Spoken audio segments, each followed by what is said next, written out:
Whoa. Okay. All right. Sure. Okay. Fuck it. Let's go. We're so excited about news. Hi, welcome to VGB's. This Not is a great episode vibe. 90 of the VGB's podcast. I'm sorry I cut us off like that, but I just had to say I was starting to kind of rattle my brain a little bit. Oh. All right, we had to get. Nikki's like those little dancing flowers. At Nikki the was mall. Nikki was stuck. Oh my god. Okay. All right. How's your heart? You okay? All right. Shake it off. That's 2 weeks in a row. I gotta tell Jordan the timestamps for a fucking music bit. Are you okay? Are you out of breath? Yeah, I'm fine. Hey, what's up? Okay. Hey, what's up? I thought that I was like, I don't know if that Peloton's I was doing a bit. your money worth. Okay, that's a good bit. Oh, nice Nemo. That's good, bro. It's a good bit. I was like, what the fuck are you talking about? Yeah, Nikki's screensaver is some clownfish and an anemone. Oh, nice. I thought you meant Little Nemo, the Dream Master. You know? Oh no, No. anemone Nemo. No, from Pixar. What were you about to say something, Nikki? Yeah, I don't know what the fuck you're talking about. Little Nemo? No, the other guy you said. Little Nemo, the Dream Master. Little Nemo is the Dream Master. And Lotus, Little Gaffer is the Nemo dog. is the Dream. Do you Gaffer know is what the he's dog. saying? Little Nemo's the He's Dream Master. A video game man who I recognize, but whenever I think of him, I only picture Harold in the Purple Crayon Yeah. because he just kind of looks like him. Now, by the way, Little Nemo Adventures of Slumberland is an animated film that's based on a comic strip from 1905. Oh, so why would I know about this? It's not just because video game. They didn't even make any money. Wait, which one? The motion newspaper picture. strip? Oh, it didn't make money? What do you mean it didn't make money? It made Well, it no cost money? 3 billion yen to make, and it made 0.9 billion yen. So- Well, they did kind of lose their shirt on this one, huh? It's got Mickey Rooney in it. It does have Mickey Rooney. Do you think he is doing the fucking Gotta be. Has Breakfast Nativity's voice? Has to Probably. be, right? Gotta be, right? That's Actually, I tough, think I've ain't it? seen clips of this, and I don't think he's doing the voice. I don't think We he's gotta doing it. stop. There's too much. We have to just go. Oh, you're just tired of us save catching it up? from the other pod. Or Yeah, for we the other got pod. it. Fine. Oh, wait. That's fine. Subscribe to VGBs.com. Okay, now we can go. Thank you. Yeah. Subscribe to VGBs.com. Hi, I'm John. With me are for my forever co-hosts, Nikki and Lotus. Hello, Herb. Hi. Nikki is, of course, just super, super, super excited to eulogize their best friend, professionally eulogize, okay, their best friend, Phil Master Chief Spencer. Ba, ba, ba. Ba, ba, ba. Ba, ba, ba. Hey, folks, when we did the run of the show, Lotus made this document like, what, a day ago or this morning or whatever, whenever it was. It was I made it nice a day ago. Yeah, you made it nice a day ago. It was really, really nice. It was also very full Already. a day ago. And boy, Friday came and was like, wow, This is what the if day we the just news kinda- isn't supposed to happen. No, Yeah, they're it's like not supposed so to happen. explicit. Famously. You throw shit away on Friday. Yeah. Nobody threw anything away on Friday. Microsoft Gaming CEO Phil Spencer is retiring from Xbox on Monday after 38 years at Microsoft. That's He is staying crazy. on in an advisory role through the summer. And boy, folks, I think the big news from this one, aside from his departure, is the fact that Xbox president Sarah Bond will not be taking over and has resigned from that post and will be replaced in part by Matt Booty as a new chief content officer, but also the new Microsoft Gaming CEO is Asha Sharma, who is currently the president of Core AI. Sarah Bond not getting this job. Let's talk about that for a second. They said, so not going to give you Spencer's job. And she said, okay, well, fuck you then. Like, what else could this possibly I don't think that's I don't think there's any other explanation for this. Because also we've all known forever that that's what was like supposed to happen. Yeah. It's also the only thing that makes sense, right? Like it's also the only thing that makes sense. Phil Spencer has been like, it would be like Phil Spencer has been a lame duck for like 3 years. For a long time. Because usually when you make a move as big as like acquiring Activision Blizzard, that in and of itself is enough to be like, okay, we're a different business now. So we are going to put a different person in charge. And instead they didn't do that. And then it's been 3 years, almost 4 years. And like, like this job, as bad of a job as it is, I don't know anybody who would want this job, but like this job was supposed to be hers. She was next in line have the job very clearly. They would not have put her. We would not know that like who Sarah Bond was if she was not intended to be. We know what she was looks like. Next. Off the top of my head, I know what she looks like. Off the dome. Yes. She's like, been to things on stage.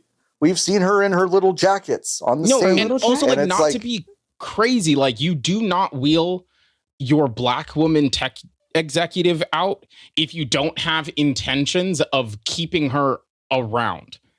Like, that is part of the tokenization process that happens here is, like, if you're going to tokenize them, you need to keep them around so that you can jack yourself off about how now a black woman runs one of your core divisions. No, I'm famously serious. tokens are visible. No, I know. That's the whole point. Yes. No, it's the whole point. So it's like there is no more obvious this woman was passed over for whatever reason than this, right? Like this, and someone posted earlier today. I don't know if I saw it on Blue Sky or if I saw it in our Discord or whatever, but like Sarah this morning posted like, hey, if you're we're working on new accessibility stuff for Xbox. We're hiring. Oh yeah, it was like a poll and such. Yes, like on LinkedIn before she posted actually go fuck yourselves. Yeah, no, it's crazy. I'm really perplexed because obviously the optics of them just giving it to Matt Booty are like so much worse, right? But what they've done is they've given it to a different woman from a different division, and she's with the head no of all experience the AI of bullshit, games. No experience in games, right? But she knows so much about games. That's what Matt Booty said. That's what Matt Booty said. And I think like the thing that really sucks about it, again, I don't go here, but it's like there is something very specific about this feeling like it was never actually going to go to a black woman today. That feels like, no, for sure, especially gross. She probably feels the way Kamala felt. Exactly like that, and with exactly as many ties to Israel. Listen, I just like, to me, that I would be so, even if I didn't believe in just the idea of giving it to the qualified black woman you decided to make president, right? Like, even if I was just like, I would be so embarrassed by this. I don't think I would go to work. You wouldn't do it. I would just be gone. Like if you were Sarah, you would be embarrassed. No, if I was anybody in this equation, I would say if I'm working there at all, I'm just mortified that this has happened this way. I will say this. This is probably the best thing that could have happened to her, right? Because it's so obvious. So, kind of. Even an idiot can see what happened here. They're also cooked. Yeah, like this is the best thing that could have happened, because worst case scenario, right, is they put Sarah in charge, and then when in 5 years this brand doesn't exist anymore, then she was the person guiding the show. Killed it. You almost have to be more surprised they didn't say, well, a black woman in game, push her straight off the glass. No, exactly. Well, but the thing is, but the thing is that they didn't start to, in my view, this is a little bit anecdotal, but I kind of went back today and kind of looked at it, and I do feel like this is true.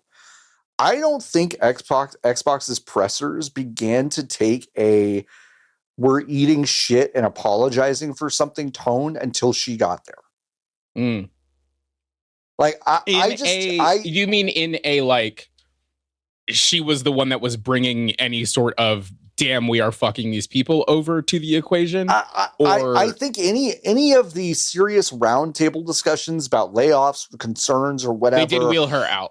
They wheeled her out of that. She was sometimes at those things without Phil Spencer. Yeah, like she was basically in a lot of ways a face of this conciliatory, we know we're struggling kind of thing. When all of those decisions, all of them were Phil Spencer's. All of them were.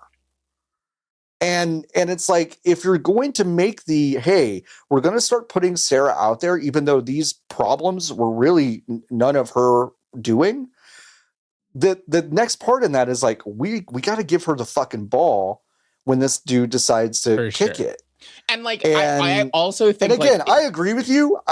Like, for Sarah Bond, she's got job offers at big places tomorrow. Now, like, it is like before the end of the day. She posted on LinkedIn, and she'll be okay. She'll get to take the sexiest 6-month break, and she'll have whatever job at all 2 companies that are remaining in these United States that she wants. Like, I'm not like worried about her, I guess, but it just is like, it's just gross in a bunch of different ways that make me feel bad.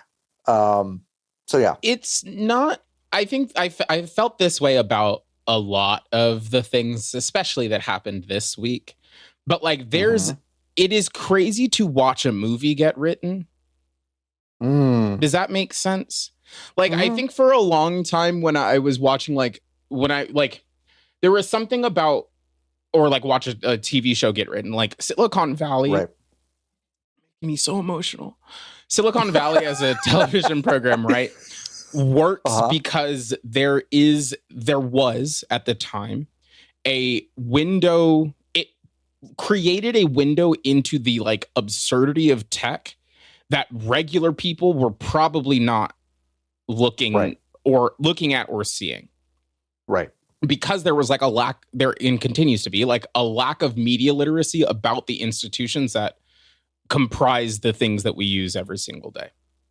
When you step back to like movies like Pirates of Silicon Valley, which is like a depiction of 80s and 90s Apple and Microsoft, they are stories that feel distant and still feel niche. We have gotten to the point now where like the company Microsoft has its tendrils in so many things that it is impossible to unravel this specific story, which is supposed to explicitly be about the Xbox brand, from the rest of Microsoft's like direction as a company, what they are doing to the largest and most popular computer operating system on the planet, what they are doing to in their role in like being complicit in a genocide via the technology that they have created and like decided that is important between the late 1990s and today, which is like not a very long period of time. But it has snowballed so quickly that when Phil Spencer was named CEO of Xbox, when video games still kind of felt like to Microsoft, it was its own thing that you didn't really need to worry about and was not particularly connected to the rest of Microsoft's existence. Now you cannot deny that they are going to either kill it or it is going to be another arm in their drive to put Copilot everywhere. And those are the only two options. Yeah, I mean, it's nuts. It's so nuts. We were kind of on the record, I don't know, 6 months ago, a year ago, just being like, well, whatever console Xbox is doing next, it's very different from it's a PC. It's PC. Just, It's got Windows on it. It's they won't be able to make it because there's no RAM. So, well, like there's a big gumbo on the fucking stove right now that's telling us that I don't think you got to worry much about whatever that is, because the everything is an Xbox thing may just be like, well, we're going to slap a sticker on some stuff. We're going to make a little storefront. Mm-hmm. We're going to give a couple of these studios. We're going to basically publish all this shit everywhere, and Microsoft's going to make the money. But like, this is if you are a Xbox person who likes Xbox in the year 2026 as a console, you're fucking done. It's over. It's over. Maybe they're still making controllers. Yeah, maybe they like those. I mean, that's the best thing they do at this point. It's pretty much the best thing they do. Ninja Theory's dead. I've had mine for a while. Yeah, they're done. Wait, Ninja Theory's dead, right? Like, I think that's the thing that like I haven't seen talked about is like Ninja Theory is just dead. There are studios under the umbrella that like, if I'm Asha Sharma, whoever the fuck that is, and now I'm in charge of Microsoft Gaming. I'll tell you who she is in a second. We have some details. I know who she is. I can read, but like, but I'm like, wow. More breaking news on the show. Breaking news. I can't. Maybe you know what? Right. To everyone at home, I just made a claim that I had the ability to read, which implies literacy and a mastery of language, which frankly, if you've listened to me talk at all over the course of the last 7 years, you know is not true. That's not true. You're really good at this. You've broken it down to its essential form. Yeah. You've just removed the cruft. Just like Asha will when she kills Ninja Theory and cancels Kojima's game, which I can't wait for. Oh my God, he's gonna Kojima's second horror game getting canceled is gonna be so funny. Here's the thing: I would like him to make it, but he has enough money, he has enough creative freedom, and it'd be really funny. It'd be really funny. Unfortunately, really I can't wait for her memoir to come out in 7 years. That's gonna go crazy. Yeah. Mm-hmm. Well, so Asha's gonna kill. Can we read Sarah's LinkedIn post? God, I would love that. Here's just one paragraph from it. It's very boilerplate. It's very whatever. But this paragraph there's just one little nugget in there. There's one little nugget. Tasty. Who wants to take it? She says, Lotus, do you want to take it? Is it because I'm a woman? Right? Yeah. No, no.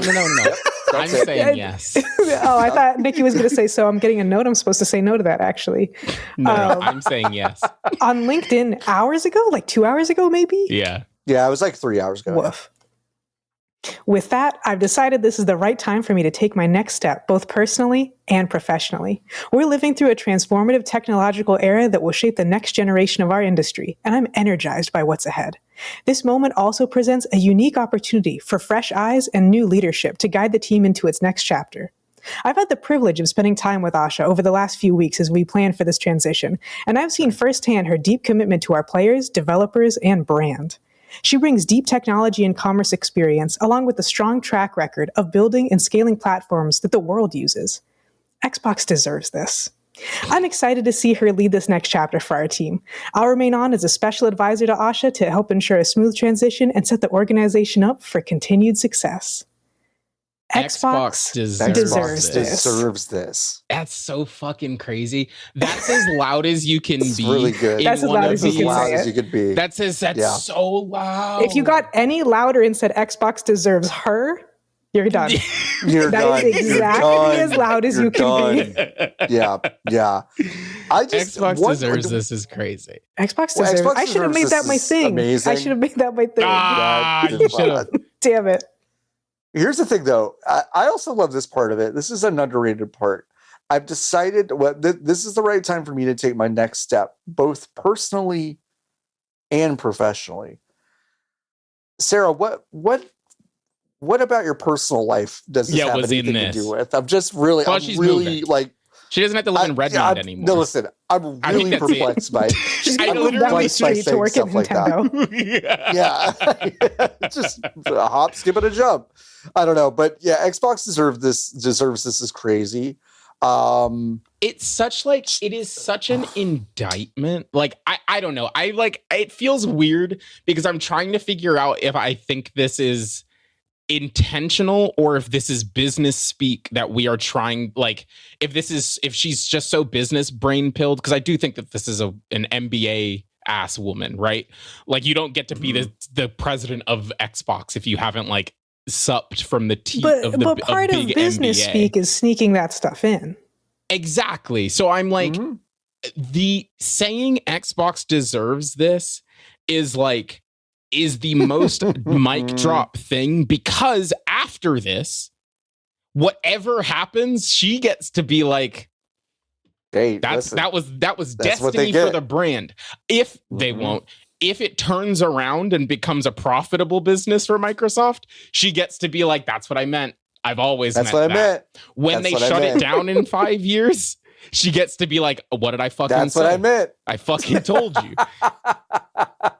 It's the perfect crime. It's such a good line it's Babe Ruth pointing to the stands, and if he doesn't hit a home run, he's like, I saw my mom. She's sitting over there. Literally, that's what I was pointing at. And it's like, she cannot lose because of that one line in an otherwise like so deeply boilerplate. They told me to quit or you're fired style email. Yep. Why are we? I guess it's just because he was there for 40 years. But why are we saying that this man is retiring? I think that from experience, I think there is probably something contractual in his exit that says you're not going to work in games. Yeah. For a while. Okay. At least, if ever. Yeah. And so what knowledge does he have to impart to be QH? Sure. But also he probably gets some obscene exit. Yeah. Right? I would bet. And he doesn't have to work again. Mm-mm. So I bet it's in his contract. I bet it's just we're calling this retirement. Dream. Yeah, I mean, whatever. Like it's perfect. He got to constantly hint at a really interesting future for Microsoft, and none of it ever happened. 6 years. But first, he got to basically go like, wait till you see what we're cooking, and then it's like, all right, Phil, let us in the kitchen, and none of the stoves are on, the ovens are cold, like nothing is happening. Don't smell anything yet, Phil. Oh, you will. You will. I'm using the sous vide right now. Don't even worry. Do you not smell that? Can you not smell what we're doing back there? Oh, do you my have gosh. COVID? Can't smell anything? Because I can smell it. I can smell it. I can absolutely smell it. But it's like he's gotten to, and let's just call it what it is. He's gotten to lie about what they're going to do for 7 years, 8 years, whatever it's been. And it's been a fucking blast. Every single time he's like, maybe we're going to have Halo on a Nintendo Switch. Maybe a Switch will be an Xbox. It's like, what does that mean, Phil? What does it mean? You can't even get Halo to work on your own shit. You killed Halo. Listen, he would still have his job if he just put Halo 1, if he just put the Master Chief Collection on Switch. He'd still have his job. That's what I'm telling you. It's not true. No, it's not. But it's funny. The idea is funny. It's a good idea. So you know what I'll say? He's retiring. Yeah, what? We're closer to Bungie getting Halo back than we were last week. I know. Getting closer. We're real getting close. closer. We're real close to Bungie getting Halo back. And then when Marathon comes out, it's good. The chances are going to drop a lot again. Yeah, we're just We'll switch to chat, guys. The next I'll keep moving the pins. Are gonna be so wild. they're gonna be so good. Yeah, so delicious. Yeah, this time next week we'll know how that fucking marathon thing is going. So that's fun. We will. Yeah, some people, because there's been so much news today, some people in the Discord were like, God, I'd love 1 week of boring news. And I was like, well, you're gonna wait. You're gonna have to wait. You're gonna have to wait a few weeks, I think. So I think maybe I don't think this will let up until PAX, which is crazy. Yeah. I actually think PAX is going to be the break. I think nothing ever comes out of GDC, but I think actually the break is going to be PAX, and then right around the corner is SGF. So yeah, what can you do? Well, what do you want to know about Asha Sharma, huh? I mean, where'd she come from? How many video games has she played? What does she think about her new team? What's her gamer score? Yeah, literally, what is this woman's? Because famously, Phil Spencer has some gamer score to him. Yeah, which is the weirdest thing I could say, but it's true. Gamer score. It's true. Yeah. On account of he played video games to get his shit. That's it. I'm sorry. We can say that. The only thing I'll say about Riot, I know that's sometimes a fuck ass company, but when you try to go work there, they go, "Hey, do you play video games?" Yeah, and you kind of have to prove it. Yeah, and it's like, you're gonna run Xbox. Most companies, when you're at that level, you have to prove it. You kind of have to prove it, right? So. It's interesting, but she was the former COO of Instacart. And they make video games? Oh, they don't make video games, but they do some really of a kind is so crazy, kind. Lotus. Play a game for your life, yeah. Play a game for your life. A little bit of supermarket sweep, a little bit of Frogger, a little bit of playing the game of gambling. Well, I got a mail Instacarter and I ordered Monopoly. Bananas, so I'm fucked now. Yeah. And then she was a VP at Meta. So, and they've got kind of a really good lock on video games. Well, they have a platform that's doing great. Yeah, they have. Listen, no one's invested more. Listen, and that's what she knows how to invest in video games. You know what I mean? Cool. Okay, I'm excited. Listen, right now, I'm excited. She gave a couple interviews. She said, "I promoted Matt Booty in honor of his commitment to great games." So this confused me so deeply because this isn't an interview. She sent this email out to all the Microsoft employees, and part of it was her saying, just talking about I'm going to be working closely with Matt Booty, yada yada, and said I promoted him because he got promoted to the same position. From president of game content and studios to chief content officer, which is the same thing. That's the same job. And she said, I promoted Matt Booty in honor of his commitment to great games. But you just got in honor of. When did you do that? When did you promote him? When? 30 minutes ago? What are we talking about? Also, I don't know. Not because of him being good at his job. No, his commitment to great games. You couldn't have even said I'm promoting him because I think he is going to be a great partner for me as we together move I have to know shit, and developing Xbox I don't know or shit. Microsoft gaming into and because of his long-term experience at this company, blah blah blah blah blah. No, he's committed to great video games. Motherfucker, all of you are supposed to be doing that. I'm committed to great video games. Why didn't I get promoted? Yeah, I was conflating that quote with the interview I read from her in Variety, and that's a great sign, right? Yeah, do you want that? Do you want to? Yeah, because just today Yves Guillemot gave an interview to Variety, so it's just all the stars are out. All the stars are out. What do you? She said she wants to develop stories that make players "quote unquote" feel something. Finally, and then said that this game elicited those feelings in her. What game? Do you? Oh, no. Y'all are. This is a game now. So Lotus, Nikki, what game did Asha Sharma say she wants to develop stories that make players "quote" feel something? I will give you a hint. It came out. No. Shush. I don't want it. Okay. All right. I don't want it. Because I'll say my thought process, but you don't correct us. But immediately I'm like, well, it has to be an Xbox game. Yes. Like Xbox Game Studios, etc. And I'm also thinking it kind of has to be a Bethesda game. Oh, that's what you... I'm going more... I think it's like Gears 3. I think just an insane answer. Skyrim's not bad. Y'all are in the fucking freezer. Get out of the freezer. Super Lucky's Tale. Nope. No, in the fucking freezer. I was really actually, Lotus, you're closer than Skyrim. I think. Okay. Oh my god. In some ways. In some ways. Blinks the Time Sweeper. Really funny guess, but no. Am I closer or colder? Y'all are cold on the. It has to be an Xbox Studio game. Wow. It is not. It is not an Xbox. Gran Turismo 3 A spec. That's a fucking. If I'd be all, can you imagine? I'd be all fucking in. John would drop the boycott that day. I would, guys. I wouldn't even be on this fucking podcast. I'd just be like, I'm done trying to criticize the games industry. The lady in charge of Xbox. Bomb all the people you want. Do whatever you want. If we could get another GT. I'm kidding. No, but I'll say Tilo then. That's my final guess. Okay, Tilo, final guess. Nikki, what's your final guess? I won't belabor it too much. Regis. Who Wants to Be a Millionaire for the Nintendo Wii 2008? Oh, it'd be 2009.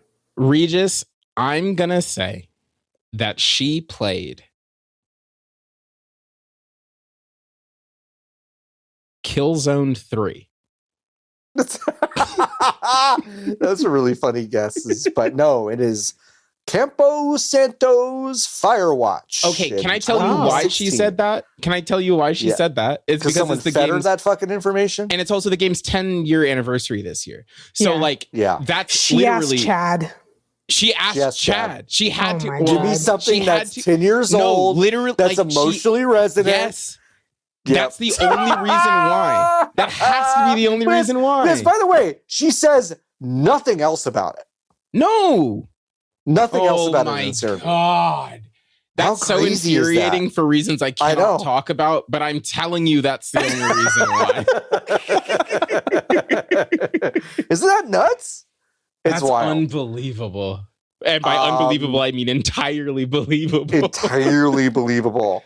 So she, let's see, what else did she say in that email? She said, we'll recommit to our core Xbox fans and players. We'll celebrate our roots with renewed commitment to Xbox, starting with console that has shaped who we are.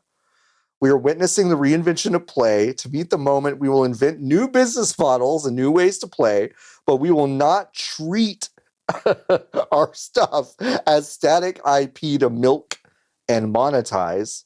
Okay. And once again, she's the president of Core AI. She says, as monetization and AI evolve and influence the future, we will not chase short-term efficiency or flood our ecosystem with soulless AI slop. Games are and will always be art crafted by humans and created with the most innovative technology provided by us. What was that? Because there's a whole thing about not using the AI slop, and then I couldn't help but notice that games are created with the most innovative technology provided by us. I think she's just. I'm like, how old are you? Why are you trying to sound young and hip? I get that you're trying to sell snake oil, just like Mr. Spencer was famous for, but number one, act your fucking age. Don't say slop. You sound so corny. You're not. That's not your word. That's not your word. AI slop, that's for people to comment on Instagram commercials. Yeah. Yes. And it's also so clear that it's like, you can't try to redefine AI slop as just the AI that's bad, because Microsoft is going to do good Gen AI. No, which is obviously what the frame is trying to be. All you are is AI. It's slop all the way down. Well, here's some more clues from this Variety interview that her stance on AI may not be as kind of well defined as wait, past the fact that she was the president of Core AI, or No, it says due to her strong background in AI, initial reactions to Sharma's appointment have raised concerns about what her specific views are on the use of generative AI in game development. Sharma says her stance is simple. She has, quote, no tolerance for bad AI. And the Cool. quote continues, AI has long been part of gaming. Because she okay, so she's Our saying that favorite thing to hear. it is the same as a guy wanting to shoot you in Call of Duty. Okay.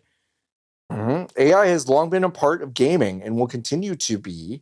And the gaming needs, quote, new growth engines, but great stories are created by humans. She's gonna make Speed Tree 2, is what I'm hearing. Isn't this like exactly what Nintendo said to shareholders like 18 months ago? Pretty much. Can we read Satya's? I'm gonna kill that man as a comedy joke, but like, can we yeah, like in Minecraft. In Minecraft, in Microsoft property, the game that they own.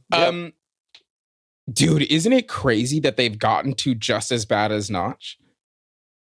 Yeah. Yeah, just as bad. That? Yeah. Isn't that crazy? Notch has done less genocide than the people he sold Microsoft to. I'm kind of on Notch's side at this point. Yeah. Hey, Nikki. Yeah. As far as we know. As far as we know. That's true. That's so true. As far as we know. That's so we don't true. I don't know nothing about him no more. We don't know what he did with that candy room. That could have been that could have turned into a cool little war center where he controls the drones. The craziest thing I remember about that profile of him that came out where they like spent a long time talking about the candy room is that Selena Gomez and Zed were at his house warming or some other party, and I would pay so much money to figure out what the fuck Selena Gomez and Notch talked about at that. Do you think they talked? Day. Yes. I think Selena Gomez did a lot of polite nodding. No, yes, exactly. I think Notch said a lot of words and Selena Gomez said, 3. Yeah, for sure. Cool. You've seen every episode now. Yeah. You've seen every episode of Wizards of Waverly Place? How many times? It's more than me. She makes him do the song, the little hat song. But you have to prove it. All right. Satya Nadella said this. Gaming has been part of Microsoft from the start. Not Flight true. Simulator. Sorry. It's not true. That just isn't true. That is so a categorical lie. It's really not true. As a part of Microsoft from the start, Flight Simulator shipped before Windows, which makes your first statement not true. Not true. No. Okay, you can practically ray trace a line from DirectX in the 90s to Boo! I did write it like this, by the way. Thank you, John, for reading what I wrote verbatim. Yeah, can you read the other part? Well, no, I'll read it. I'll read it verbatim. You can practically ray trace the line from DirectX in the 90s to boo! Tomato! I'm throwing tomatoes! Thank you. You're welcome. That's how I felt. I think that this man, when he talks to family members, is running it through Copilot before he does it. Oh, that's how far. That's how Nikki, far. This is where they got the fucking idea for the commercial where the dad writes the bedtime stories with AI. Oh, that's Mr. Nadella. That's him. I updated my incredible, awesome Razer Blade 14 the other day, and by I updated, I mean it updated itself without. It said it was updating. Yeah, the Windows key doesn't work again. That's good. Just doesn't work. What is it trying to tell you? It doesn't work so hard that even if there's a Bluetooth keyboard connected to it, pressing the Windows key on that keyboard also doesn't bring it up. You know what button does bring it up, though, folks? What? The Copilot button on the laptop. That's right. But the Windows key doesn't do shit now. Man. And also, I still have to use Windows 3 times a week. Man, I'm just glad I'm still on Windows 10 because they can't make me, because my computer can't do 11. My computer came with 11 and then has It's so bad. I got It's this really computer bad. in October. It has gotten markedly worse over the course of the last 4 months, 5 months, or whatever. Yes. Yeah. I think what I love is getting a full page ad for Windows security in the middle of something. And then they're like, this is how obviously the Windows as an operating system is cooked. But the funniest thing in the world is like your options when it gives you a full page advertisement for OneDrive or for whatever the fuck. It's like buy it or subscribe right now, or we'll remind you in 3 days. It's never 3 days. It's never 3 days. It has no idea how long 3 days from now is. It has no idea. It's never known. Even the pause updates for a week and then you cancel that and then press it 50 times in a row so it shouldn't do updates for 3 months, and you turn the computer off and it says no, and it's like, so you're gonna laugh. I was bored. I had to update files. I could be in the middle of a FaceTime with my fucking dying relative in their bed, and Windows would be like, hey, just so you know, it's time to ask you this question about security again. We're going to just take over the whole thing. How about that? When I opened my laptop today for work, it had opened Edge by itself. And then when I closed Edge, it populated a pop-up notification that was like, hey, do you want to add Facebook to your taskbar so it's easier to access? Man, actually what I want to do is I want to send whoever wrote this and send it to jail. That's what I want to do. Abolish prisons except if you work for Microsoft. I mean, many such exceptions right now for me. I was really on board with I was really on board with an anti-prison stance for a while. That's getting harder. That's getting harder. That carceral logic keeps creeping back in because people make it really difficult. I'm back on jail, and I'm back on getting a lot of people out, and then getting rid of cash bail. One in, and then it's just, one in, one out, baby. Yeah, one in, one out. You're in there for selling weed. You're out. You're back. You're hanging with your friends. The guy who sent me that message on Windows, you're fucking in. You're in forever. I don't care how long it takes. How many moons do we think until we get... I'm trying to figure out what we think is next. She's not going to do anything until after SGF because the news cycle is so fucked, right? Yeah. So I think it is actually going to be did you announce a game at SGF? Yes or no? Mm-hmm. If not, then the countdown clock begins for you. Right? I mean, I think they're going to announce a game at SGF, but Phil will also introduce her on stage and be like, this is the new person. For sure. I'm talking about like, which of the studios in the umbrella are on the fucking clock? Xbox game. I see what you're saying. Obsidian's a goner, I think. As you said, I think Ninja Theory is a goner. I think Obsidian's in a safer position just because they have produced things that were generally liked. They were liked? They were liked, which is still better than Ninja Theory. I mean, fine, but... I mean, on the sliding scale of they're all fucked, I think Obsidian's in the middle, a little high middle. I don't know. I have a weird... I don't know. I'm kind of like Todd's in that boardroom going like, you gotta get them the fuck out of here now. Or do you think that they get the ultimate demotion, which is that they cut half of the staff? Obsidian as a name still exists. They get to run the logo in front of Elder Scrolls 6, but they are just a support studio for Bethesda. Just a support studio. Well, would make the game better. I am a little surprised they haven't been made a support studio already. Yeah, no, I could think that's what I'm saying. It's like, that I agree with, for sure. They're apparently... I mean, they make stuff I like, but it's like, for sure. I don't know. They're not doing another Outer Worlds, but they did say that they are making another Avowed. Allegedly, but that game can't be that far along because it came out last year, and they just put out Outer Worlds. So if you're going to cancel a game, actually now is the right time to do it. Right. Gears of War, they're keeping. Mm-hmm. Compulsion, you're gone. Mm-hmm. Right? That's We Happy Few and South of Midnight. That's gone. Gone. I feel like that's gone. I need to be so clear about the way that I'm speaking. This is not. It's not I'm for not fun. excited.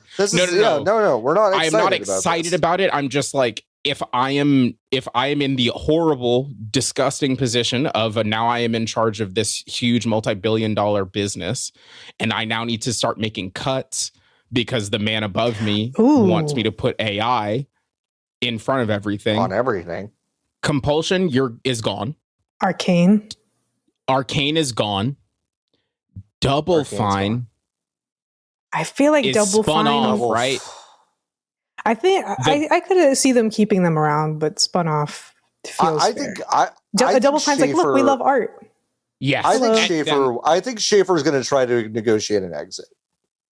Oh, really? That's what I feel. I think the odds are way higher that they try to get Bungie out of there. I think so. They keep them because I don't think the portfolio matters that much to Xbox. It matters to like dorks like us. Yeah, but I don't know if it matters to Xbox. Like I just don't. I feel like Xbox, every time something goes wrong, right? A Double Fine game does show up. A Double Fine game shows up. Phil Spencer comes out to sell more snake oil. Right. And importantly, they have to pretend to be like good guy Xbox. It's like trading a baseball player who's good but not great, but it's the fan favorite. To an extent, you shouldn't do it, and maybe they will, but it's everyone like knows the Reds got rid of Joey Votto. Or when the Mavs got rid of Steve Nash. Just like that. That was a dumb move. That was a stupid. That was a dumb move. Everyone kind of agreed that was a dumb. Yeah, it was kind of a dumb decision. Pretty dumb from the In Exile Entertainment, for $100 million, can you name one of the video games that studio makes? Well, they used to make the Wasteland games, right? Okay. When was the last one of those? 2019? Wasteland 3 came out I was going to say 2020. So they're done. What have they been up to for 6 calendar years? Collecting checks, I hope. No, good. Listen, and good for them. Good for them. You can't get rid of Mojang. That's Minecraft. Ninja Theory, we've already established, is gone.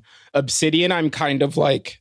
We'll never figure out what's going on with that lady's mental health, which is fucking crazy. Senua, see a therapist. Better. Yeah, no, fucking stop. Maybe Senua, stop murdering people. And that'll fucking fix your shit. What if they give Senua a co-pilot therapist? What if that's... Those are the voices in your head. Hellblade 3. She gets an Aloy, a little therapist. Tringle to put behind your ear, and it's like... Yeah. So it seems like you're having kind of a hard time right now. That's okay. It happens to everyone. Here are 3 tips. They understand. They talk to me. Okay. Hey, Senua. Hey, girly pop. You noticed the little red ring around the screen? That means your health is low. Maybe you should eat a raw chicken to get some health. I've never played one of those games. I don't know what you do in them. Co-pilot, tell me how to kill this guy.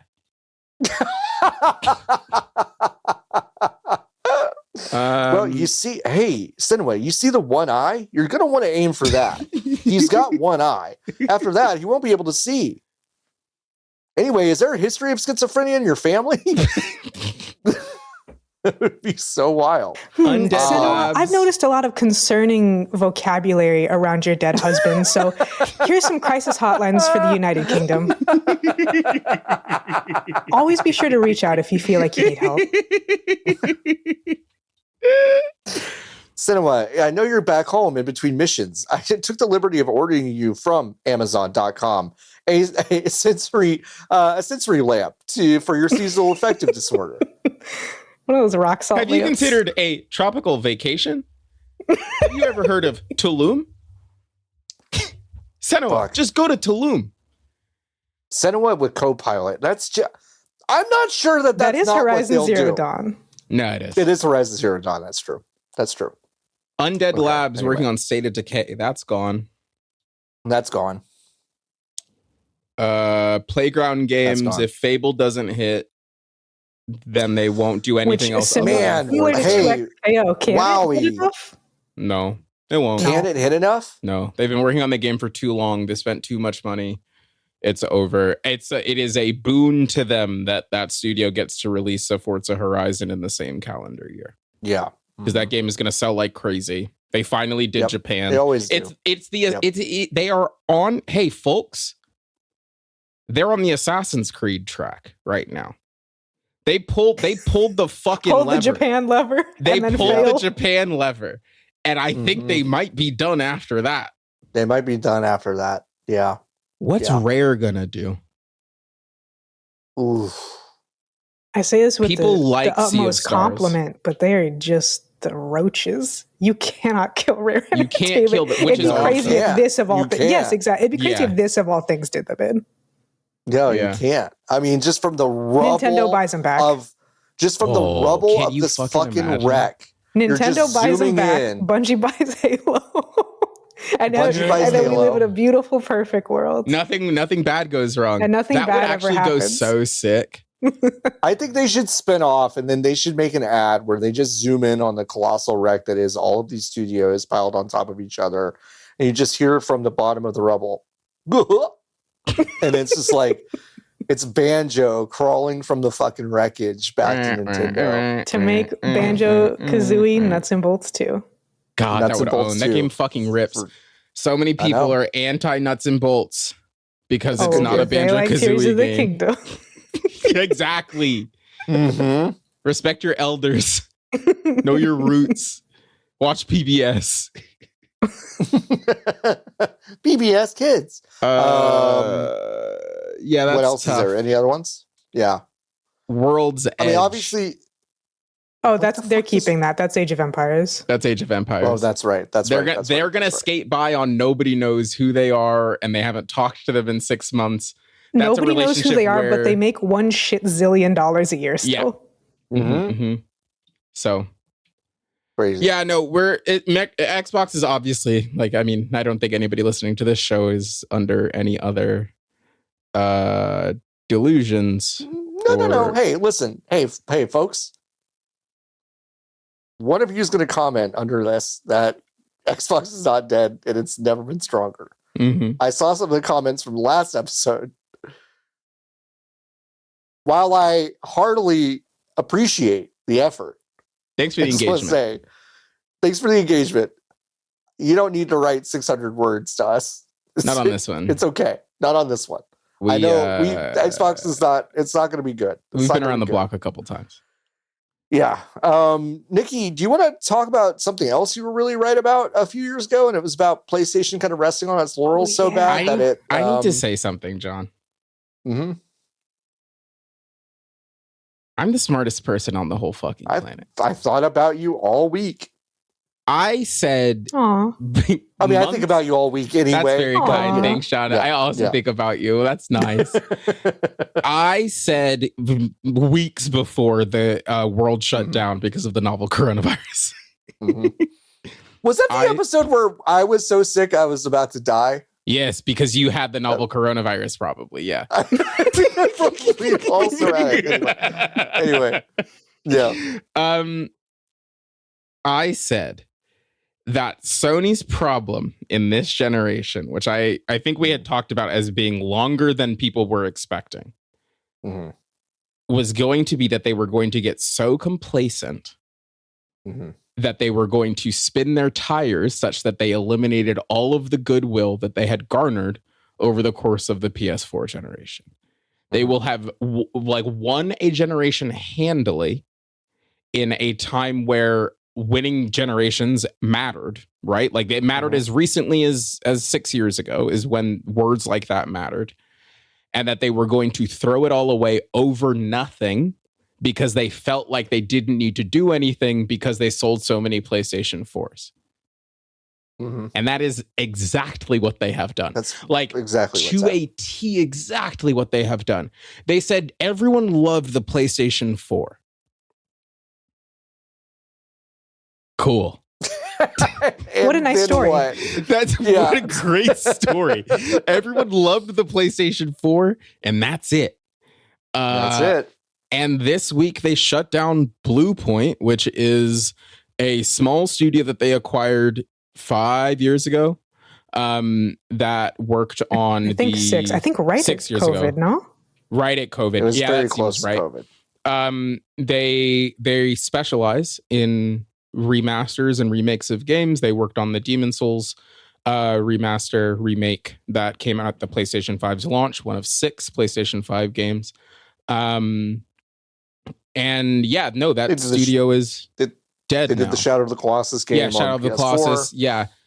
Mm-hmm. That studio is dead. So all 70 of those employees are getting laid off. The studio is shutting down in March. PlayStation only grew by 19% last quarter, profit-wise, in a space where no one else was making money. So only a 20% gain.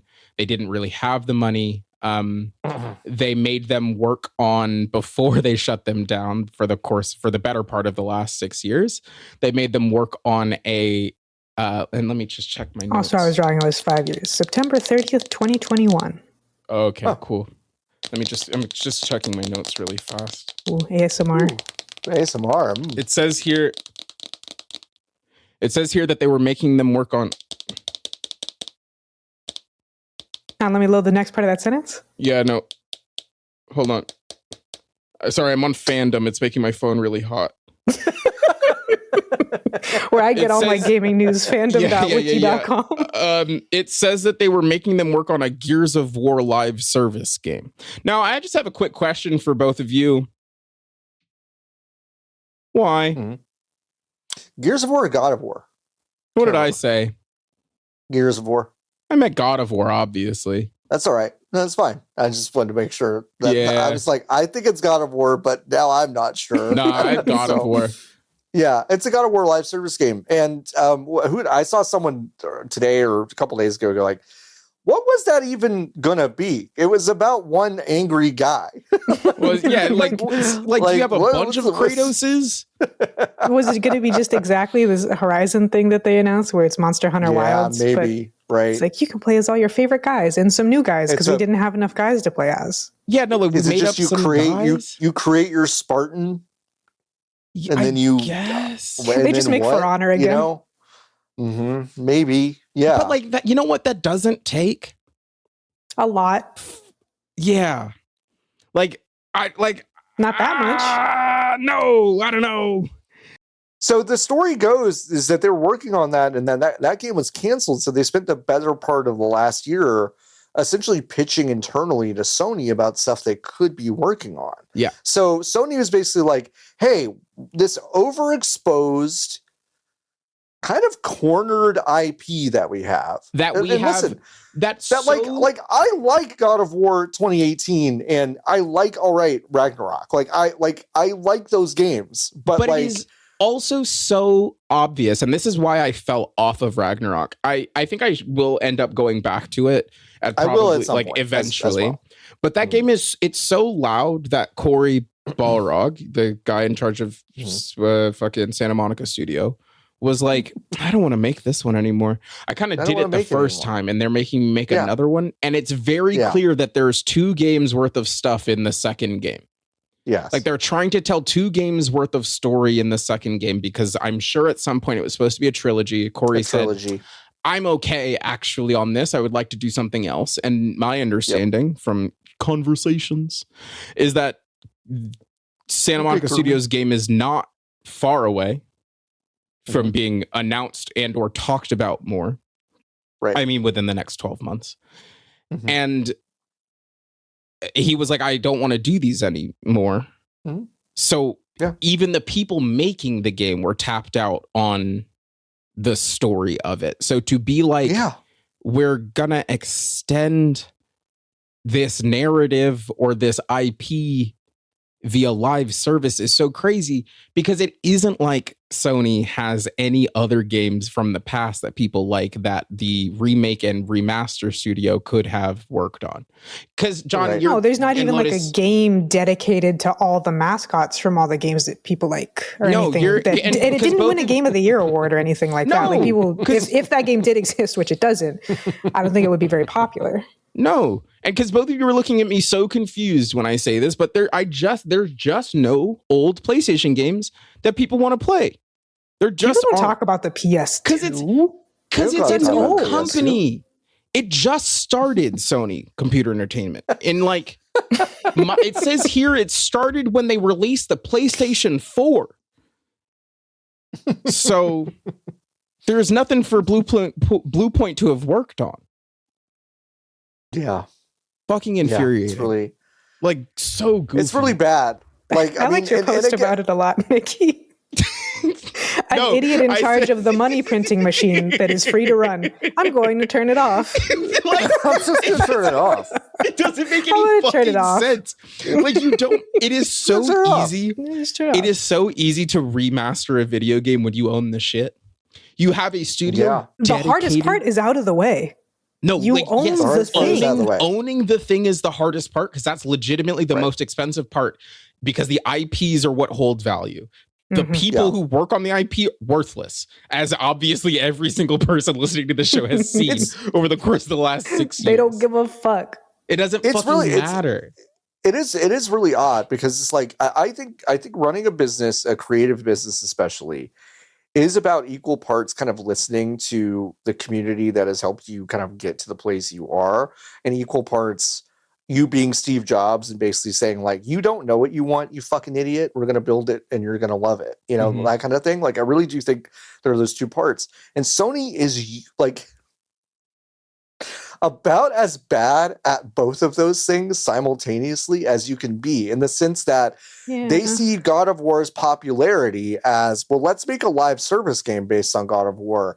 And they don't. And like, listen, I know it's annoying. I make fun of everyone when they go, God, please let this be the Bloodborne remake or whatever. But it's like, Bluepoint could have just remade fucking Bloodborne. No, like that could have just been what they did. Whenever. And it's like, and they would have been, one, great at it because they've been great at it, and two, it would have sold a like fucking crazy billion copies. Yeah, that's the like, thing. It would have just done incredible. Bloodborne's a tall task. And the game is done. And it's people a tall have task, issues with Bluepoint because of like some artistic changes that they make and whatnot. And I totally agree with that, and it's fine. But people buy it anyways, and also none of them are so egregious that you're like, oh, like, that Bluepoint. As Nikki said, they own every single part of the money printing machine, so it can work forever. And they're like, guys, turn it off. Just turn it off. Just turn it off. Why is it on? It costs electricity. No. And it's like, no, you know who pays? You know who makes the electricity? You make the electricity. Yeah. You have a windmill. Yeah. It runs by itself. Herman Hulst, a man I would punch, said, at the same time, we're operating in an increasingly challenging industry environment. Rising development costs, slowed industry growth, changing player behavior, and broader economic headwinds are making it harder to build games sustainably. You know what cuts out literally every single part of all of that is working on shit you've already made. It's just remaking shit. Just you're into. You like doing it. You've made one game for the last 15 years with different guys in it. You could also make the old shit you've already made. That gets around it is cheaper to make a game, to remake a game, because I understand and know that game development is not just click and drag files into a new thing. But if you wanted to remaster Infamous, you could just do that. That is an 18-month job. Actually, that's an 18-month job to get it to run on PlayStation 5 and look dramatically better than it did. That's an 18-month job. It's cheaper because the game is already made. It gets ahead of slowing industry growth because you're releasing a fucking video game in a time where nobody is releasing. It's not a live service that game. takes 6 years to make, and then that you have to pay to keep on.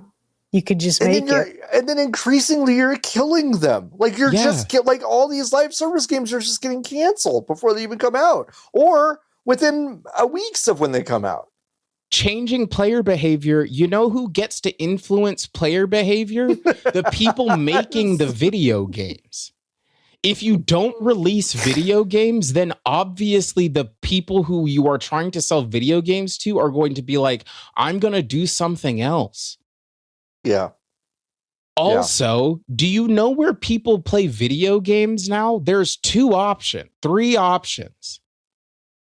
If you're connecting it to the TV, it is the PlayStation 5. Right. Otherwise, it's the Nintendo Switch or the personal computer. You've got, like, not actually, but you've got a third of the market all for yourself. Even more? Because there's also phone, and do you know how many fucking things, they don't make them, but how many things Sony owns that they say, hello, mobile game studio, if we give you this thing, will you make money on phone for us? And they go, yes, sir. How about a few hundreds of $1 million? And Sony goes, okay, cool. That's great. Have fun with them. It's low. I don't know. This week I really have, again, I think I've always felt this, but I do not actually think it is that hard to run a Western business. No, it's not. Like, it's not. Especially a business that's already running. It's just not. You just show up every day and you're like, well, nothing's on fire. Is there a fire hazard in here? No, boss, we get rid of them just like you told us. And it's just not the thing that's happening that I have to be on a fly on the wall of is who is coming into these board meetings going, we ran the numbers and we think this God of War live service game would just do better than a remake of Bloodborne. Who are those people? Who are they? Like, who are they? Like, I literally don't, like, the bet has to be we're going to have this team do this live service game because we believe it is literally 10x what Bloodborne would give us. And that is stupid, just on its face. The business has gotten so stupid. It's stupid. That the stupid solution that someone who doesn't know anything makes more sense now. Which is more sense. Just get someone who really likes games to sit in the boardroom and veto stuff. No, like, and it's like, 100%. Unfortunately, somehow that makes sense now. No, it's like so stupid. A normie coworker that smokes weed and it's just like, God, it'd be sick if there was a new Bloodborne. I'm like, yeah, Trevor, it would. That's all it takes because you know about it. It's like that's it. So it's frustrating. What else did this stupid He man also say? said, to navigate this reality, we need to continue adapting and evolving. We've taken a close look at our business I mostly did all this because it's one of the worst statements I've ever read.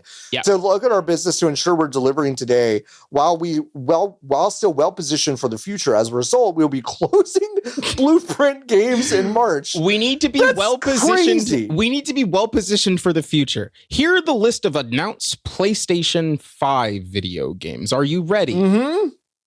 Wolverine, Intergalactic, the Heretic Prophet, Wolverine, Spider-Man. They canceled. It's just crazy. And on the fucking time. Okay, but Lotus. Can I get another? Can I get another remaster of The Last of Us 1? Oh, absolutely. Yeah. You absolutely can. Okay. Yeah, give me so give that's me 3 6 games. Weeks. No, we actually fired them. The people who we would have had to work on that one, they're gone. Actually, sorry. They're gone. Spider-Man is so funny. I did a little comedy joke on the computer last week where I had the idea for a multiplayer Spider-Man game, which is just a reference to Spider-Man and the Great Web of Lies, Spider-Man the Spider-Verse, Madam Web. Yes, exactly. Madam Web, the video game. Web connects us all. Yes, it obviously does. Which is a game that would print money. Mm-hmm.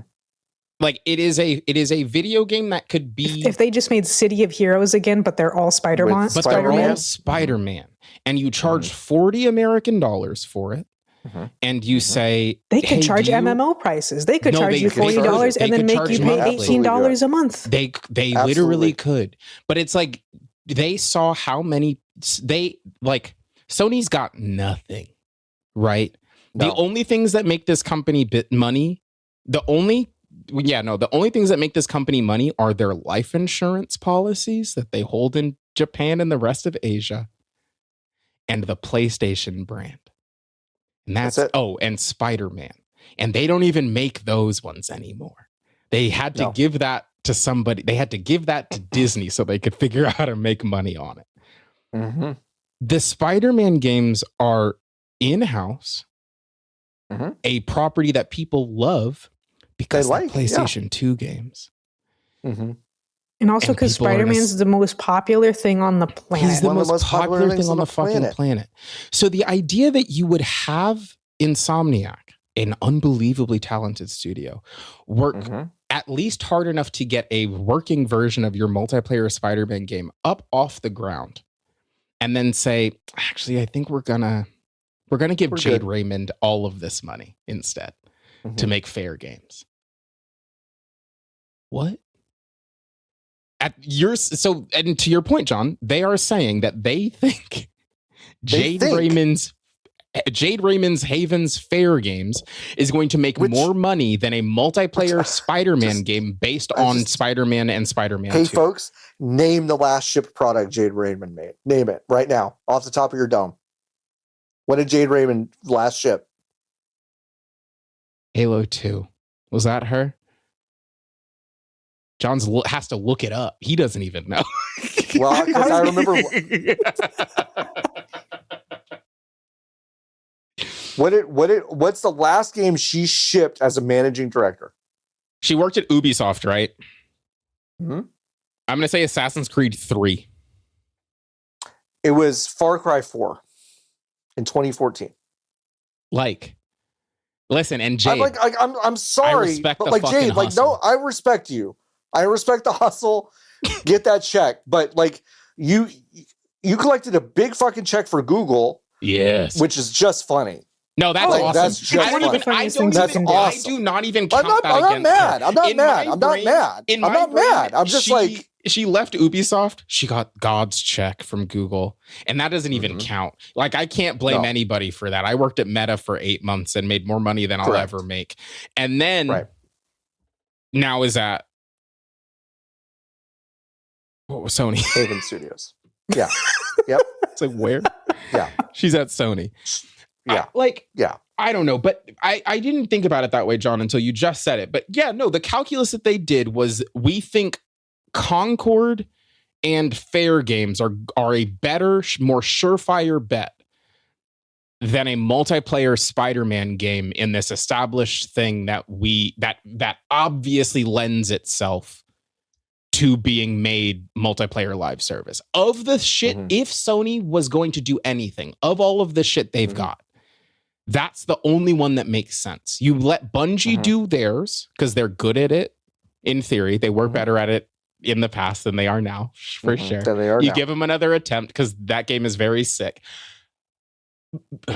Yeah, you give them another chance to make another one because I think Destiny's issues run far past. I think if they just got a break, just to not be sick for a second, they could get back. They could get it back. Should have let them stop making Destiny 2 when they bought them. Because because Destiny, I remember like one of the most important in my brain, games are fucking difficult to make stories is whatever that Kotaku, I don't even know who wrote it, that Kotaku article about Destiny that was like, when anyone wants to make a change on any of the maps in the game, we have to leave it overnight because otherwise the game, it's so slow to update the video game that we have to set the change before we leave for work, and then sometimes by the time we get back to work it has completed the change, and then we can see if the change was worthwhile. And obviously if you're gonna make a second game off of that unbelievably sick backbone, it's gonna start to fall apart, and it fell apart 5 years ago, but they've still made them fuck the chicken. They're still fucking that chicken. It's such a bummer. And this is the complacency that I actually don't think I had the verbiage or the actual knowledge or intelligence to talk about when I was talking about it when I was 23 or 24 or whatever, but man, you didn't need to do this. If you No. tried even halfway, no one is in any of these situations. Sony is not in this boat. Microsoft is not in this boat.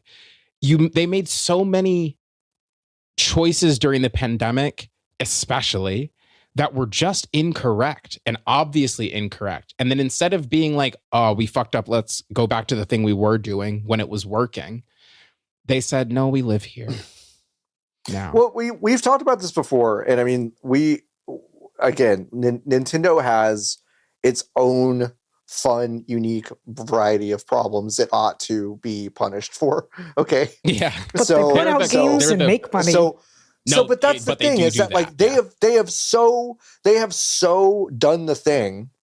We've talked about this a few times on the show.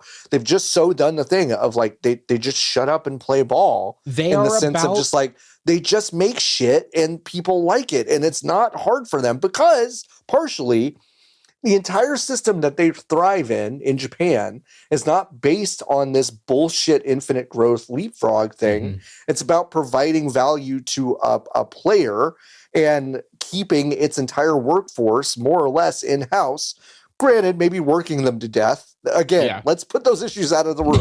They're separate issues, but it's like there is a wholly different ethos that they're operating under and thriving under, where we watch Sony and Microsoft just kind of go, well, we got to play this other game. And it's like, you actually crazy don't. Because Sony could be wrong, but last time I checked, Sony's also a Japanese company. No, and that's I know, but they're playing the game. They're acting like they're here. not Sony. Like I know, Sony, it's as if tomorrow Nintendo stopped acting like they're Nintendo, and it'd be like, what? But you're Nintendo. I think that we need like a higher ROI, and I hear that live service games are like a big deal. Exactly. So here's the thing: we're Nintendo actually, and when we put out a Zelda game, it makes as much money, and then people keep buying it forever. So it's kind of like a live service game. And Sony's like, but we have to make it only one time, and when we're done with it, we're done with it. They are going to. In the year of our Lord 2026, Circana chart a Game Boy Advance game next month. I know. Do you know how fucking crazy that is? Mm-hmm. They are going to chart Pokemon Fire Red and Leaf Green in March 2026. It's going to be one of the top 10 selling video games. It will be one of the biggest selling games of the year. Yep. And Sony doesn't think that they could make money on an Ape Escape remaster from Blue Point. I know. Quit your job. I know. Like, quit your fucking job. This shit is not hard. Quit your job. I have to pee again. Okay, go pee. I'm so mad. That's okay. It's coming out in pee, my rage. It's coming out in piss, all the anger. I think the thing that is also really funny is that, one of Sony's most beloved games and one that also did well was Astrobot, which is just this kind of like loving celebration of all the things that the game that's definitely not real I was referring to earlier.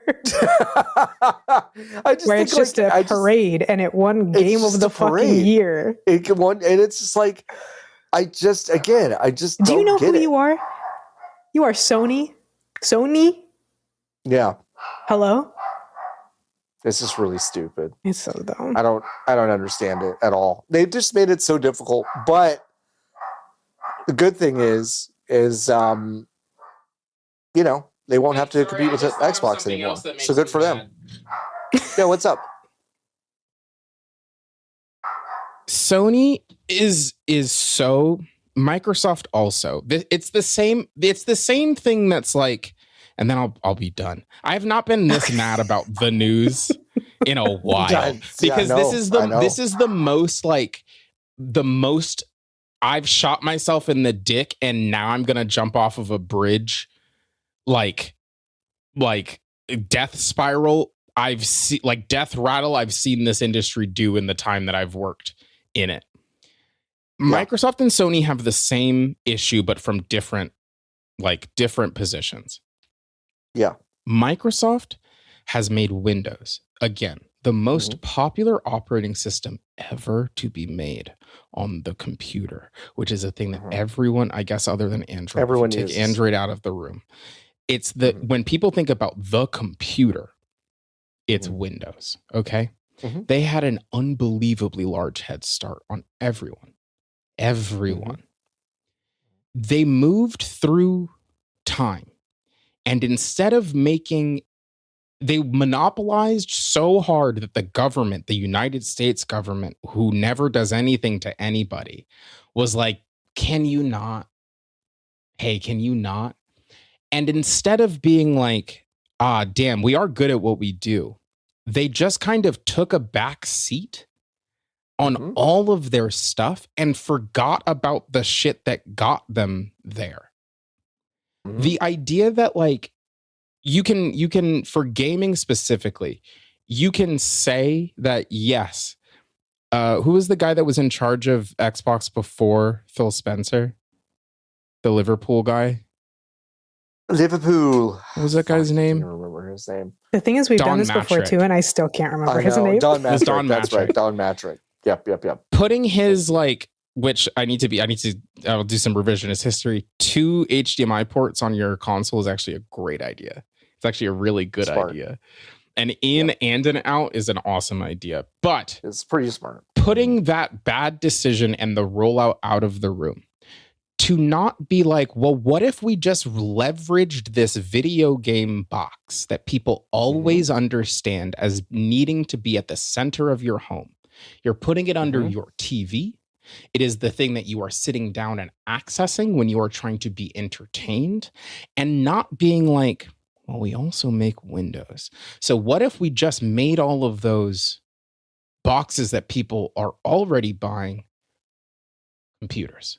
What if we just made them fucking computers, and we just let people play video games and run Office and edit video and make music, and we become the one-stop shop for making stuff on the computer because we have decades and decades and decades of experience building consumer hardware. Sony, for even longer than Microsoft, has had unbelievable experience bringing new forms of media to people in a way that is accessible. They are the reason why radios were able to be carried in your pocket. They are the reason that people were able to carry cassettes in their pocket. The reason that people were able to carry CDs in their bags, right? They made the mini disc. Don't talk about that. Shut up. That we don't talk about but that. The rest but of you know it what? is You know what they fucking true. did do though? They invented Blu-rays. I know. Right? Like they have all of every single part of the stack to make the adjustments required in the wake, especially of the rise of the smartphone and the Nintendo Switch, to be like, okay, how do we use the literally 70 years of technology, like building that we have to meet these people in these spaces? They just didn't do it. They simply made the choice to not do it. And it's so infuriating because they now are blaming external forces on as to be the reason why they cannot do even these if they were things. External, they still would have been the cause. They still would have been the cause. And I just I the other part of this that is so not important but does bother me is like, as much fucking alpha bullshit energy there is in corporate America, it's so funny to put in Chat GPT, hey, write me a conciliatory thing that kind of blames external circumstances so I get to go, but we're just Will Baby. It's our birthday. We're Sony. It's our birthday. We're just Will Baby. We have no control. We have no control over any of this. It's like, no, gang, you made the Walkman. You do. You made the world. The world you're living in, you made it. Yes. Like in a big way. You do not get to have 5 PlayStations without 4, 3, 2, and 1. I know. Like you do not get to do this. And Microsoft also doesn't get to do this. You had the whole world when you introduced and you made playing video games over the internet accessible to people who were afraid of their computer. Because, to be so clear, Microsoft made it so fucking confusing to play video games on their computers that they were providing the operating systems for, that it required a completely different team in your house to be like, I actually think we can simplify this. And instead of being like, okay, we're going to put these lads together so everyone can live happily and in harmony, you have now let it get to the point where you're getting the Instacart COO to run Halo. Mm-hmm. the lady who is grossly underpaying tired people to put the worst produce you've ever seen in your life at your front door is now in charge of Halo. And like, I know. It's so. I know. Our institutions are dying, and obviously like Xbox and PlayStation are not cultural institutions that I think we need to necessarily mourn, right? It is the art that these things make possible, right? That we now get to mourn. We get to mourn the fact that the 70 people who are working at Blue Point no longer have positions in like that allow them to bring these older titles to new audiences, right? That is the thing that we get to mourn. We should not be mourning the death of PlayStation or the death of Xbox because these brands did not actually do anything for us. It was the people behind them. Right. But the reasons why these people do not have jobs anymore or will not have jobs soon is because people could not stop shooting themselves in the dick. Mm-hmm. It makes me so mad. It pisses me off. Anyway, Tencent is the reason we have hide guard. And the reason we don't. And that was it for that. Hey, if I could have hacked into John's webcam when he found out this information. Look on my face. Oh, I would surveil both of you. I was at a stoplight. Where were we? Where were you? A stoplight when the towers hit. I was at a stoplight. When the towers hit the planes. When the towers hit the planes. The victim blaming the towers. We really center the airplanes in the 9/11 story. I know, but we don't talk about the towers. Should they have been there? Should they have been there? Because if they moved over, did the towers lean? Was the shooting motion of the towers natural? Did they MSNBC lean in to those planes? Did they do that? Are y'all trying to pitch for your jobs with Azure or what?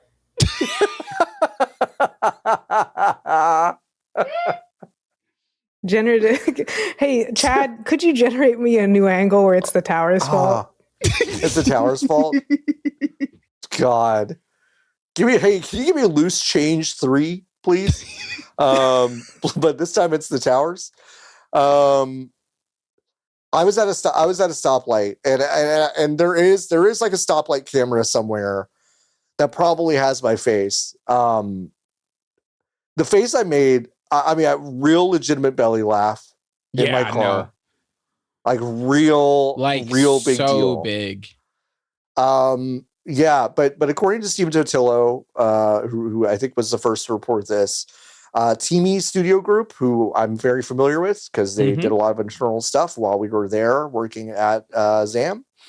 They did Arena of Valor, which game I love. I'm unfortunately very, very familiar with. Call of Duty Mobile, which is I think their most rousing success, Pokemon Unite, and then Delta Force, which I still get press releases for every it makes me so days. Sad that I've played all 4 of those video games. I know, right? It makes me really sad that I know what those video games are. Yeah, and only one of them you had to play for work. Shut up. That's crazy. Hey, Nikki, that's crazy. Only one of those you had to play for work. The other 3 you did. It's making choices every day. I'm just putting that out there. I just wanted to be abreast of the things that my company was making because I just think we make good stuff. They're just neat, right? So we don't really know the scale of the investment or the format of the funding or kind of what the deal was because I do. I do. Most. It was most. I'm going to go ahead and say it was most. If I had to take a guess, I'm going to say that it was most. I want to say we're going to say what we know. Sure. From what has been reported standpoint. Let me just. Sorry. But then Nikki, you're right. Because you and I are both uniquely positioned to actually tell you exactly what happened here. Okay. So there's no sense of scale or format of funding with the reporting. And we don't really know for sure, according to the reporting, if their funding is the reason that they are now having to make these layoffs and scale back. By the way, the website of the game and Wildlight was down, for a while. They did release a statement this week that basically said, hey, we're working on a patch that's going to focus on raiding, which is really the most, by far the most interesting part of the game, which is kind of the end game where you're actually trying to plant these bombs and do this stuff. The rest of it is just fucking god awful. But that's what they're doing. Okay, that's what's been reported. Now, Nikki, yes, we know exactly what happened. Yeah. Teamy went in and gave them funding and essentially promised them, and I mean promise with capital P, some certain milestone, some sort of milestone guarantee. They probably even told them that they would float them even in a nuclear winter situation for a specific amount of time. They almost certainly did this. Yep. And then when it didn't do whatever internal number that they never told Wildlight, when it didn't do that and stay there, they pulled the rug. Yep. That is exactly what happened. That it is the most naked thing in the entire, I was in my office at work laughing. Not not at the people whom in a bitter camaraderie. Yes, because I know exactly what this feels like. The network of people who have had the rug pulled out from underneath them by the Tencent Corporation is actually, I guess it's getting bigger every day. But it's like we need to make an alumni network. It's a small fraternity. We do. I agree. We should make a Facebook group. I've never wanted to get on Facebook more than just to make this. Hey, did you get rug pulled by Tencent? Yeah, exactly. Because this is it. I've sat in the fucking office of Teamy in Shenzhen while they're talking about having to be pitted against other teams internally within Tencent and essentially given shifting metrics constantly. They do this to each other, and they also do it to the Western studios that they invest in. I mean, it's not... It is so consistent with who they are that once this news dropped, I was like, I had no questions. Literally everything made sense. We were all mad, and we were all mad. There legitimate concerns of malpractice going on at the heads of the studio. Yes. And then we heard this and went, okay. Never mind. Sorry. Y'all got played. I feel bad. I'm so sorry. Sorry, bud. I mean, you shouldn't have done that, but I feel bad. Now, granted, were you Charlie Brown and Lucy doing the football? Sure. Yes, 100%. You were. And listen, but you know what? Shame on fucking me, because I was there too. I've been there. I totally fucking get it. And so have a lot of other people. So it's and listen, we got to make the website and they got to make the game. I need to be so clear, right? Yes. We got to make the website. They got to make the game. It is not like they did not get checks in their wallets. And it is also not like they are not going to get checks once they turn this video game off, because they are. Right. But also, I had 150 questions and one sentence. And now I have zero. I have literally zero questions. I have zero. None. I get it. And it do be like that sometimes. It do be like that. I just, again, I do think it is a relatively small fraternity, but I don't know for whom a mystery has been solved so completely in the history of mysteries than specifically for this group here. Seeing that news this week, I was just like, all right. Must be you gave me the Rosetta Stone, and the fucking Duolingo owl, made me dinner while they were handing me. I was just like, this is the best day of my life. This in must terms be of just what understanding something. Sherlock feels like this every single time when he's done. Every single time. It was the most complete I have felt in a while. I just understood. I had literally no more questions. I saw the word Tencent. I said, oh, I got it. Oh, of course. Great. Okay. Of course. Got it. And this is going to sound callous. I don't care anymore. Like, it doesn't matter. Like, it doesn't matter. I know what happens after this for this video game. I'm sure there are going to be a handful of people who are going to mourn it when it goes away. It doesn't matter. The story is done. It was a 10-cent game that, like all 10-cent games, didn't work. And now it's over. And that's the cycle. That's the poison pill you take when you take 10 cents money, is that your thing's not going to work. If you are asking yourself, well, why did Tencent, because this is the other part of it, right? Why did Tencent invest in this game? Okay. Yeah. They invested in it because they are incapable. And I need you, listener, to understand what I mean by this. Incapable, genuinely, of backing a winner before it's already won. Yeah. They have no idea how to do it. None. I mean, they absolutely have no fucking idea. They really don't. I've never seen anything like it. I've never seen anything like it in my life. They saw PUBG and waited a bajillion years and said, we're going to make PUBG mobile. Yep. And then it's a bad video game that basically nobody likes, but a lot of people play and doesn't have. Huh? And then what they do? Oh, they killed it. No, and they made a second one. They made another. Yeah. They killed the first one. And they made another. They killed the first one to make the second one. Yeah. And then nobody plays that one.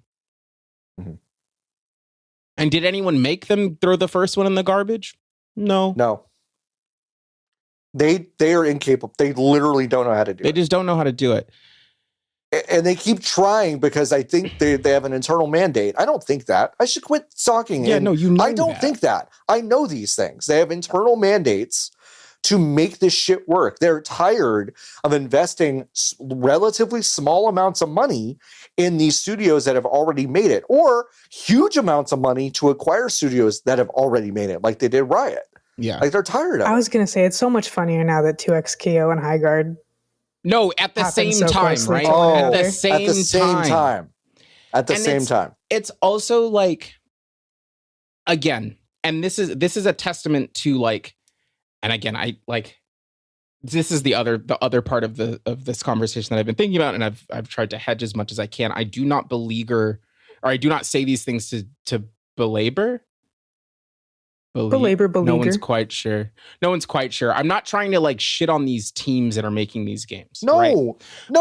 Again, these are all just upper decisions from these awful people. But right. Also, Tencent and Teamy got so high on these people made Apex Legends and Titanfall that they did not look at the video game that they were funding. No, they didn't. Had no ideas past the allure of the name and the status, because it is a company of starfuckers, right? That are like, oh shit, the last thing they made was so crazy, so we have the opportunity to get. Did you play the video game? Did you ask anybody to play the video game who was not you and see what they thought about it? Because if you did, they would say this video game is bad. Hey, by the way, we also know for a fucking fact that they're not very good at that either. They aren't good at having big external teams play these games for a Western audience and go, I think this is going to hit. They don't do that. They do not do that. They just don't, and they don't have the context. And it's so interesting to me, and I'm about to step into some stuff that I do not know as well, but I do think it is interesting to at least like lob up. But I think the reason, I'll fucking make the point. China's cars were really bad for a very long time. They were getting their cars from everywhere else. They just couldn't figure out how to make a good fucking car. Right. And then they started just hiring people who knew how to make cars. And then once they stopped being like, we know how to make cars, and we've also hired these people, and we're telling the people who know how to make cars, they just were like, fine. They put their hands up and they said, you make the fucking car. Yep. And now China has the most robust and healthy car industry on the planet. They are making cars Straight that up. would make Chevrolet shit themselves if they came to this country. For cheaper, because of slave labor, but for cheaper and with a more complex and like reliable technology stack from every single perspective, China is beating the West on cars. Yes. Why? And this is the part where I'm now stepping into where I do not understand it. Is it that the industry is not as robust or is not as old as the motor vehicle? I think it is. I think it always, to me, goes back to vertical integration. Tencent is so vertically integrated within China that all their games are, your install base is 1 billion people, because 1 billion people have this fucking phone. Mm-hmm. And then 1 billion people have the fucking vertical integrated stuff that they need to do the thing. Yeah. Bam, you've got the new game. For people who might not know, by the way, Tencent isn't just stupid games people. They also own WeChat, which is they own WeChat. They own the super chat of China. You use it as Facebook and an IM, and to pay with your credit card, and to hail a fucking Uber, and to buy stuff on Amazon. It's everything. And it's everything. And so Tencent is just vertically stacked throughout the People's Republic, and it is just and listen, for whatever, we're touching on a lot of stuff. The slave labor, yes, to build the cars, but the cars are also a lot better. The transportation is a lot better. The infrastructure, a lot better. The vertical integration stuff, you may not agree with how vertically integrated all of their stuff is, but it is an impressive infrastructure. And it is this kind of thing. And it's like, I think they've learned the wrong lessons. They go, well, we've got all these people playing Arena. It's not called Arena of Valor in China. What is it called?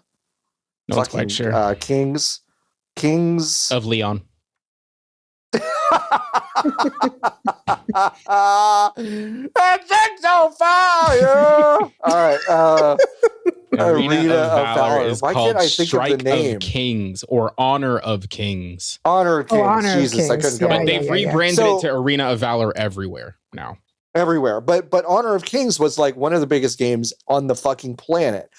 But it was also one of the biggest games on the fucking planet because it was basically vertically integrated. Yeah, and no, so what everyone ended up having that video game. They go, we created the scale, so therefore the things that achieve scale at the thing that we created must be applicable to other markets. And really, it's one of the simplest lessons that they've never learned, it feels like. But I really think that that's most of it, is that Tencent has just kind of got this stubborn, well, we're tastemakers because look at how fucking huge the things we've made are. Yeah. But they're not really asking themselves why. And a lot of them, at this point, they did not make. They just bought them and said, hey, we can put this on people's phones real easy. And they said, oh, that'd be great. Which, to be so clear, is a fine strategy. Is a fine strategy. You have the money.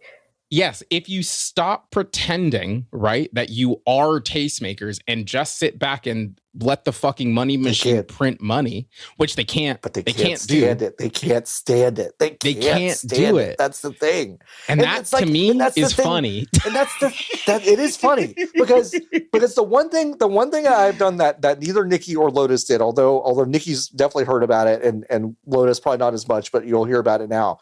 It's like I've sat in the fucking rooms at Tencent HQ and heard how mad they are that they didn't figure this shit out, that they weren't the tastemakers. They're mad about it. And like, honestly, that's fucking relatable. Like, I kind of get it. I get it. I'd be like, yeah, this fucking sucks that we can't figure this out. But you can't for some reason. So yeah, are you gonna change or keep complaining? Because again, I would not like, and I think there are many people on God's green earth who would have looked at a vertical slice of Highguard and said, I think we're good. Right. Like I think we're okay. But their barometer, their radar is so bad. You know what? Their gaydar, games radar, you know, is so bad. What is this We're looking taking it over her back. shoulders? We're taking What's it up? back. Their gaydar We're is so reclaiming it. bad that they can't see it. Yeah, I know. And that's on It's them. like I know. it It's reaches a wild. certain threshold, and they're like, "Yeah, it's great." And it's like, no, It's great. because there's No. you could play a vertical slice of High Guard and be like, "So there's a lot that works here, and a lot that doesn't." And a lot Yeah. They just see a lot that works, and they're like, "Well, it's more than 40%, so let's do so it." go. It's Ship gotta be it. good. We've shipped a lot worse. And they Hey, have. Yeah, Like, and they have. you know, They have. so, and they I played a have. lot They of will. Ring of So, Elysium. I know. Yeah. I know. Tough. Anyway, that's Couldn't have happened to worse people. it's just crazy. It's just so crazy. But yeah, I wish to God I wish to God I would have been able to see my face from outside when I read that news. Like my all right. heart sank, my tummy fluttered, I got hot. I like ran as fast as I could to Discord, and Charles met me in there at the same time Charles with the news. was, yeah, he was on top of it. Like it was Uh-huh. It's really good. Listen, you haven't lived until you've been good. killed by Tencent, because again, you get to be so special. You get to know stuff. You really do. You get to understand stuff implicitly, which is really, really fun. All right, two quick obits. Two folks passed away this week with really huge influence in corners that I certainly have a lot of fondness for. Shutaro Ida, who Curry the Kid, you might know him. Curry the Kid. As. What's the other one? He has Curry a Gentleman long list. Shutaro. They always involve Curry though, so I guess he really likes they're Curry. all Curry, yeah, but they're Whomst all among us. they're Relatable. They're whomst Hey. among us. Rest in But peace. he was a legendary Castlevania programmer and director. As a lead programmer, he worked on Castlevania. These are all Castlevania games until I say otherwise. Aria of Sorrow, Lament of Innocence, Dawn of Sorrow, Portrait of Ruin, Order of Ecclesia. And then he also was a lead programmer on Metal Gear Solid 5, Ground Zeroes, and also The Phantom Pain. He did good. And as a director, he did good on those ones. As a game director, he was on Castlevania Harmony of Despair and Bloodstained Ritual of the Night. He passed away at the age of 52 after a battle with cancer. Super, super sad. But boy, like what a cool... What an insane cool legacy. Like, deeply a bummer. 52 is way too fucking young, but to But it's also crazy to do a third, a quarter of this by 52. No, by 52 is to do one. Imagine that in 12 years. Like I have to have all that under my belt. No, it's over. Just like it's John, there's no way. John, it's just the Phantom Pain. It's just the Phantom Pain. And that's it's just the John, lead, and that's not even one of the good programmer. It's the lead programmer. No, but the funny thing is that like if he had been like, not to be crazy, but if he had been like narrative director on Phantom Pain, I'd be like, that's not one of the good ones. but like as far as video lead game programmer, goes, that shit is tight. That's the tightest one of those. Like it's really, really amazing. So that's I don't know, what a cool legacy. It's varied. Obviously, the Castlevania games are a certain vibe, but also dipping into the most, I think, mechanically dense and interesting Metal Gear Solid games. Very cool. So super sad. 52 is just way too fucking young. And we also said goodbye to Hideki Sato, who was once the president of Sega, but he was also had a really major part in a lot of the console development. He was instrumental in development of the SG-1000, the SC-3000, the Mega Drive / Sega Genesis, and the Sega Saturn and Sega Dreamcast. He was the president from 2001 to 2003, which, boy, good time for Sega. Maybe the worst part of the entire legacy of Sega. Yeah, and he was just there. But what's neat, genuinely, is that he did not leave the company until 2008. So I love this thing that a lot of Japanese companies tend to do, where even their senior leadership, if things don't work out or for whatever reason, they shift into different roles. And I think that's really nice. He was 77 when he passed away. So that is two really giants of the industry passing away this week. So tough, or this month, I guess. Yeah, tough. You know what's Sega. crazy? Sorry, just to like go No, it's back. all right. Yeah, I'm trying to figure out. This is maybe a too dark of a thought. Oh, I love these. What does Phil's obit look like? Well, And like I don't mean this in a like I'm trying to trivialize or make this man who just quit his job like to minimize it. But when you step back and you're like, okay, yeah, no, this person was in charge of research and development at Sega. He is the reason, the father of the Genesis, the Saturn, and the Dreamcast. Crazy. What a legacy. Phil Spencer was the CEO of Xbox for like 12 years, however long, how many moons? A lot of moons. Yeah. Some are saying 12. Yeah. 12. What did he do? Phil Spencer, known for his playful appearance of a blazer and graphic t-shirt on stage. Playful. Phil Spencer, well liked among Xbox fans for actually playing video games and having a high gamer score. He could often be seen publicly with his account playing with fans. Like here, I'll say some shit about his resume that like we don't talk about. No, this is legitimately a question. Like I'm trying to actually figure out. Like he led dev on Encarta. That's great. Wow. So which is like sick. Like sick as hell. Like that's amazing. You did like, Encyclopedia. That's really cool. Like you did Encarta. Like you did the fucking Encyclopedia, which is neat. But he also was basically he quickly was kind of a general manager. Yeah. For working with Europe with Microsoft's European game studios. So like Rare, Lionhead,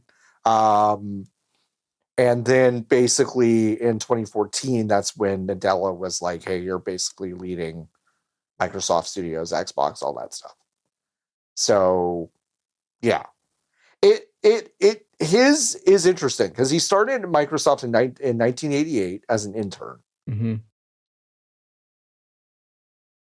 and it's kind of like Jesus's teenage and early 20 years. Like, there's just not a lot written about it, Yeah. Like it's kind of just like building chairs or something. Yeah, no, yeah, like literally working on Microsoft money. Yeah, right. Like it's kind of like there's not a lot here until it's just like, well, now I'm kind of the general manager. And it seems like it was just because he used to play all the games that they would make. Yeah. Like, I don't know. I really did not. The resume. Like, did not mean to ask that question to like demean his achievements, but no. I don't think it's a bad question of like what happens. Yeah, I don't know. Like, how are we going to talk? What are the highlights? Yeah, how are we going to talk about Herman Hulst and Jim Ryan and like Don Matrick? Like, how are we going to talk about these people? They oversaw the great consolidation movement in modern gaming. That's about it. I think that's like their own, which to Forbes and Fortune 500 and whatever, like that all reads great. But for the rest of us, it's kind of like like okay. What is that thing called? You basically created the biggest consolidation movement in games ever, and it's had almost zero positive impact. Lotus, what is the word you're trying to think of? I'm trying to like hop into your. It's not a word; it's a phrase. The peak end effect, which is when you perceive how you felt about something based on how it was at its peak and how it was at the end. And for Phil Spencer, both of those are bad. Yes. Both of those are bad. No, like and also all these guys. Oh no, for sure. Yeah. But like you took over when it was sick and dying, and now it's sick and dying. Great. Yeah, you what did you do? You took it over when it was in hospice, and now it's in turbo hospice. So congratulations. I just don't. Congratulations, you led it into palliative care that it actually didn't need. This was not a terminal illness. Yeah, no, it didn't. It was a cold. He came in because the toe was broken.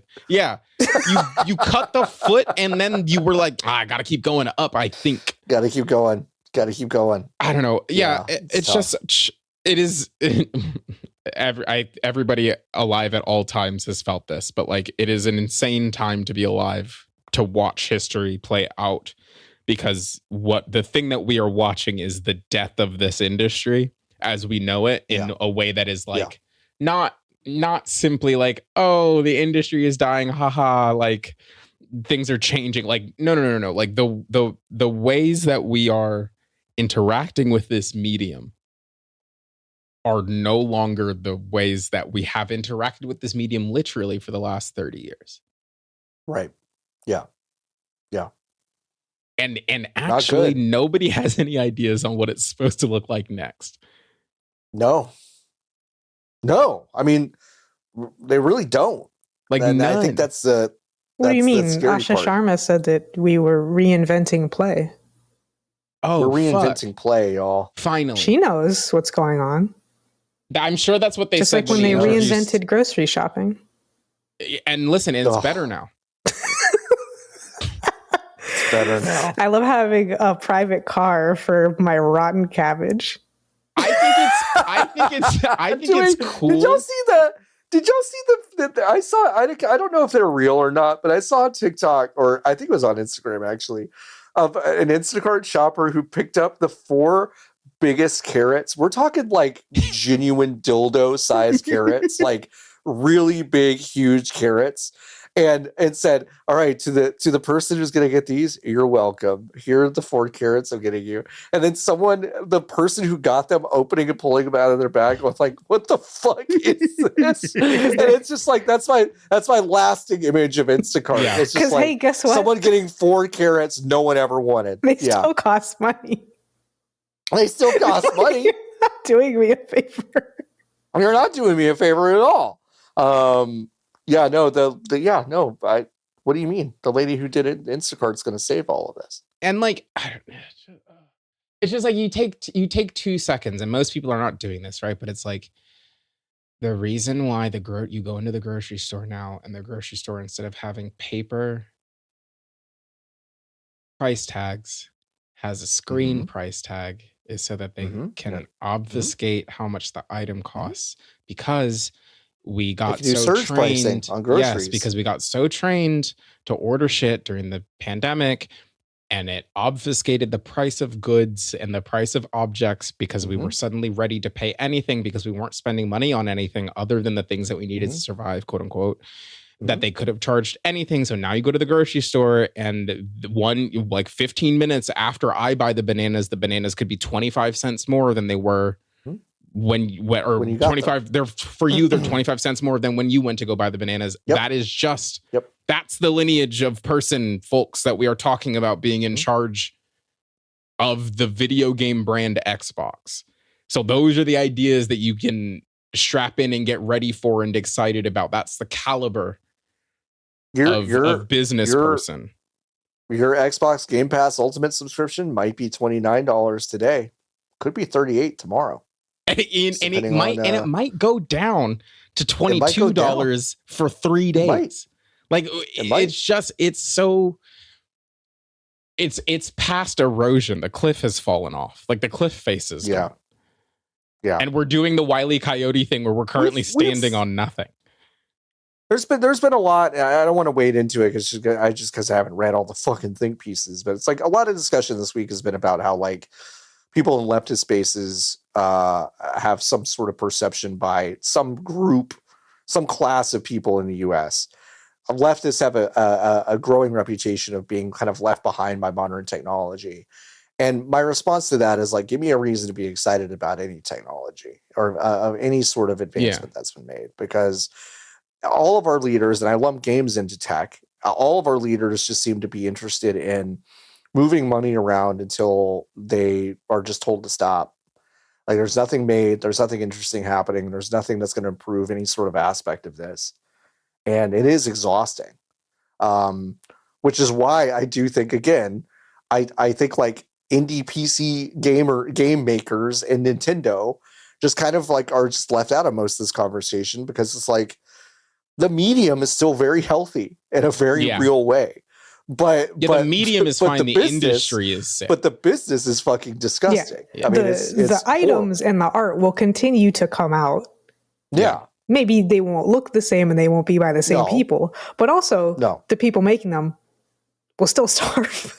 So that's great. Yeah. I mean, that's the thing. That's a horror. Like indie's fun, but it's not gonna like save us. But it's not gonna save us. But I also think, right, like will continue to be a weaponization of tokenization, right? Like the reason why you have darling indies is because for so long companies like Microsoft and Sony were looking at, like, through initiatives like Summer of Arcade, we're like, we love this shit. This is the shit. We are deciding and determining tastemakers, these small indie developers that you should be paying attention to, because we are the platform holder and we have all of the say. We're going to put these games on our store and give them the advertising slots. And now they're going to continue. I do think they're going to continue to try to do that. But then you look and it's like, damn, bitch, you live like this? Like look at the rest of your house, right? Like, you can't try to sell me how cool the sex is going to be in your bed when the rest of your house looks the way Peloton. It does. Hey, hey, You're the one who brought it up when you got the Peloton, Nikki. I'm sorry. That's the meanest thing. Oh my God. I never breathed a bad word about the Peloton. And then Nikki said they need to invent a blanket that makes it not look like a Peloton so I can have sex. Which is one of the funniest things you've ever said. And that's a thick list, Nikki. Yes. Yeah. Listen, Nikki, you did bring that upon yourself, but also I've had sex with the Peloton in the room, folks. Yeah, wow, brag about it. Jesus Christ! Everyone breaking stereotypes every day, every single day. Breaking barriers, breaking stereotypes. They should put it on the website. Peloton. Your little face, like, I had sex with the Peloton in the room. Whoa! They're saying that there are glass ceilings everywhere, and I'm just saying that you can just look up. And I rode that Peloton straight through them. Straight through the fucking ceiling of the Javits Center. Rode it straight through, looking down and over at it with the side pony dipping into the frame. Armpit right in the camera. Fucking crazy. I'll never forget that as long as I live. All right, we got a few more news stories. Open source engine Godot slammed with AI-generated pull requests. A pull request is a proposed change to a code base, basically a request for a code review. This news comes from Hidden Folks director Adrien de Jong, expounded upon by W4 Games co-founder and longtime Godot contributor Lemmy Verschelde. Verschelde believes that the only solution is more funding for Godot. But it introduces a lot of time wasting whether or not it ends up being AI generated in the end. I don't understand this story at all. What does this mean? So basically, Godot is open source, which means that it's free, but that also means that updates can be kind of made by anyone, right? Yes. So then you have Godot maintainers, which are volunteers who have kind of been officially recognized by Godot because they're good at what they do. And their job is to look at the request, which is me saying, hello, I've added this thing to Godot because this thing was broken. So here's what I would like to change. And then they look at my code and they say, okay, you need to add a description. What does this do? And I go, blah, blah, blah, blah, blah, blah, blah. And they go, oh, okay, great. That's very helpful. We're going to add it and do our update. So now what's happening is they have a gajillion more requests than they would normally have, which is already a problem because it's free. Source. It's open source and free. Because it's open source and it's free. It's also a problem because a lot of the code is AI generated. Which doesn't work, which we'll come back to. Listen, hey folks, find me a news story that says the AI generated code is wrong. Okay, like you can't. Right. Well, like it's all correct. a quick pin while we get to the last one, because one thing that they talked about too is like the description is what you read first, obviously.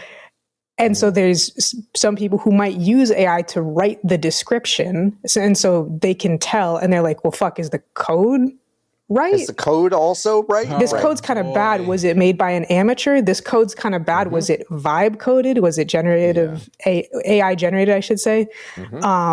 Maybe they just didn't test it. And they also, one thing that people started to say was like, oh, well, just, make sure that a young account or account that hasn't had a lot of contributions, just like put them in a shittier folder or whatever. Right. And it's like, well, they can't do that because there's people who have worked on games for 30 fucking years who have never used Godot, and they'll just randomly find a bug and be like, oh, I'll just fix this really quick and submit it with my 3-minute-old account. Yeah. And so, the part of why I wanted to include this story, number one, Godot's free. And according to many devs, like, it's not ready for sure. You can't do everything that you would want to do with it to make a game. No, but it gets better all the time. It is going to be, I think, the next kind of interesting foothold in a lot of indie games. It's already pretty strong. It's real. I'll play shit that looks really, because with some engines, they kind of have a look to them. Godot doesn't. Name one. One engine? That has a look to it. Unity? Unreal? Nah, I don't think. I think if I close Source? Source? Yeah, you don't think you could... You just so you can pick those out of the lineup. No, out of a fucking lineup. Pico 8. I don't think so. Pico 8 is Pico crazy. 8. Not to be rude, but I would say that Pico 8 has a pretty distinct look to it. Kind of GB Studio, look. that one's up there. But anyways, I'll play games and I'm like, oh, this is nice, and then the Godot logo comes up and I'm like, what the fuck? Yeah, no. Right. What are you talking about? But anyway, so Godot is cool. More people are using it. This is bad. You can donate to Godot people at fund.godotengine.org. Godot is spelled Godot. Like the guy we're all waiting for.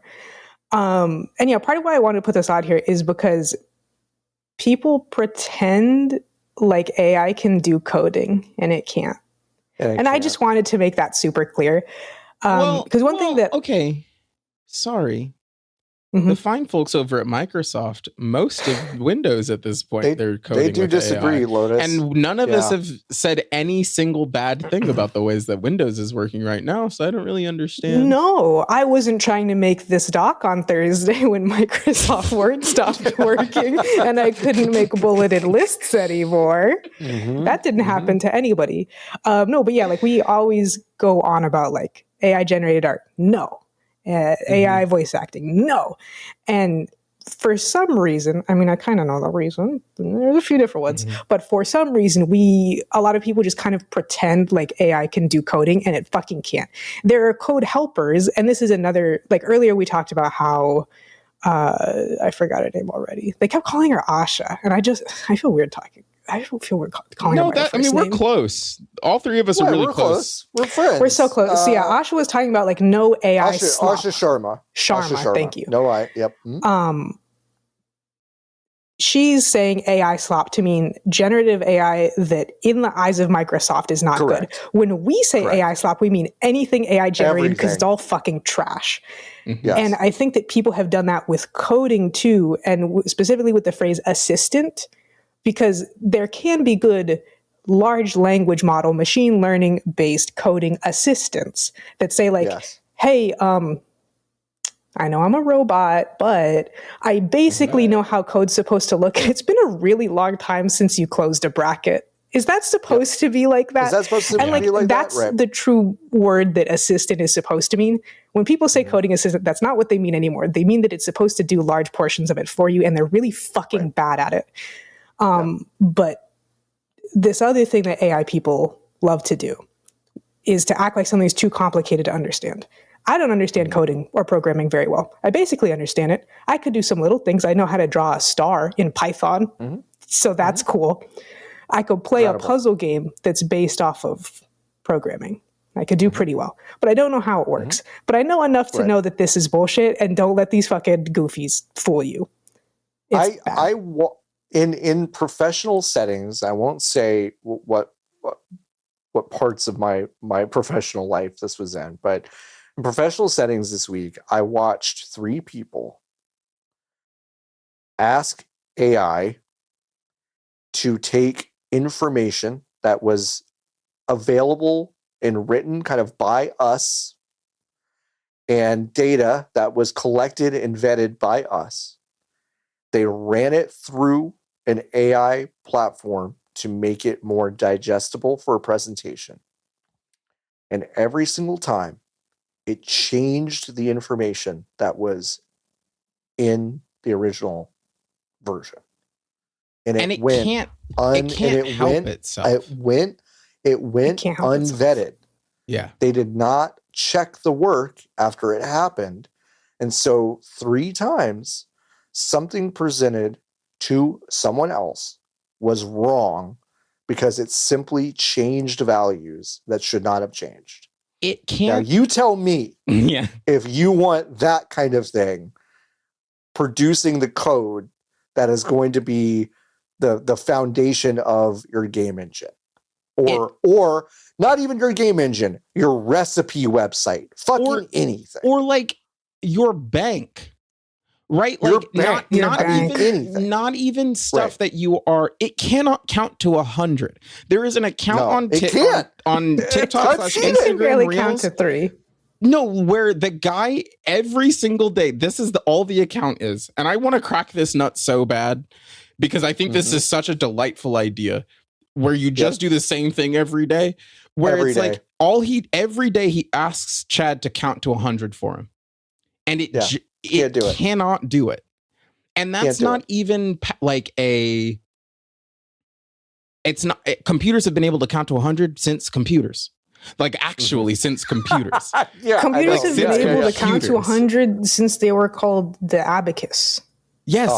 Yet for forever, right? Yes. It is less capable than abacus.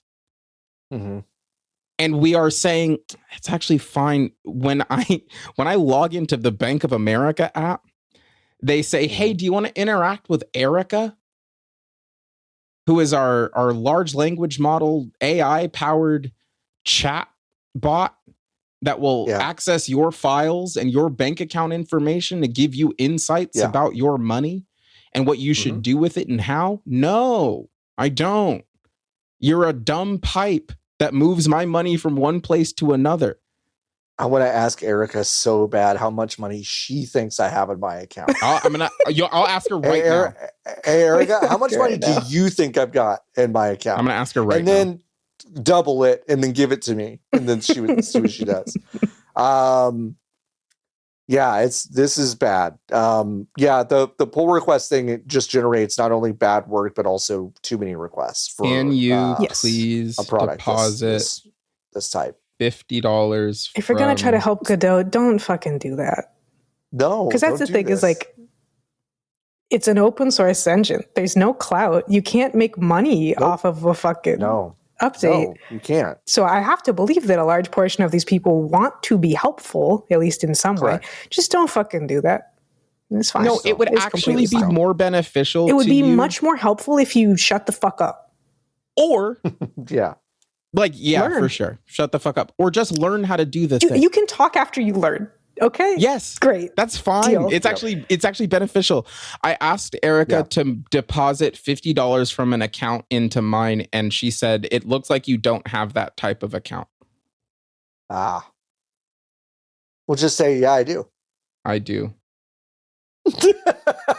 That's, I think, my favorite part of using these is that it's like 1 + 1 = 3, right?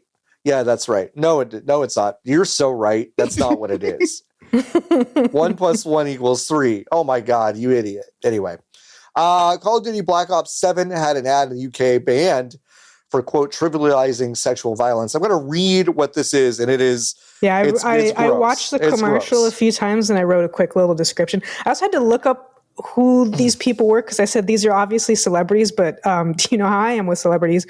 I said their voices and faces are too distinct, and I looked up who they were, and I said, "Oh, that's good." They're definitely celebrities. I know exactly who these two people are. Now I do. Tragically, I've heard these names. Gun to my head, I can't recognize anybody. You've seen. I've seen a lot of people. Yeah. You've seen the white woman for sure.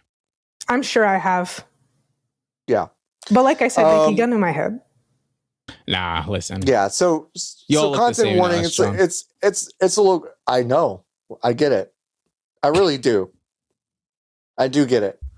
Nikki Glazer looks like pretty much every white woman. I understand. All right.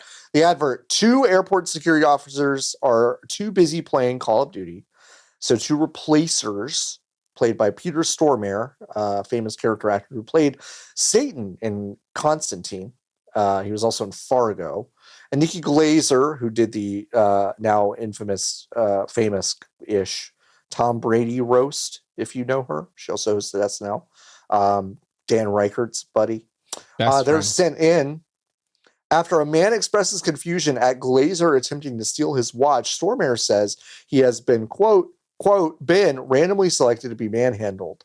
Stormare orders him to strip naked. Glazer snaps one of her latex gloves and exclaims, "Time for the puppet show." The end screen and music pop in before a dead cut to Stormare forcing the metal detector wand into the man's mouth, saying, quote, "Bite down on this, she's going in dry," end quote. Yeah. Tough, huh? That's crazy. Tough, I could have huh? done. Hey, Great I way could to have sell done a video without game. She's also that. in the game. Yeah, but we are also. She's probably, like who isn't in the video game Call of Duty Fuck Off 7? When did they scare me? I thought you said Call of Duty Fuck Off 7. Which is a great name for it. Yeah. This is crazy. Call of Duty Fuck Off 7 is good. It's a bad ad. 9 people complained to the UK Advertising Standards Authority. It's a bad ad. 9. Sorry, 9 people. People don't care so much. If I saw this ad, I'd be like, "Ugh." 9 people.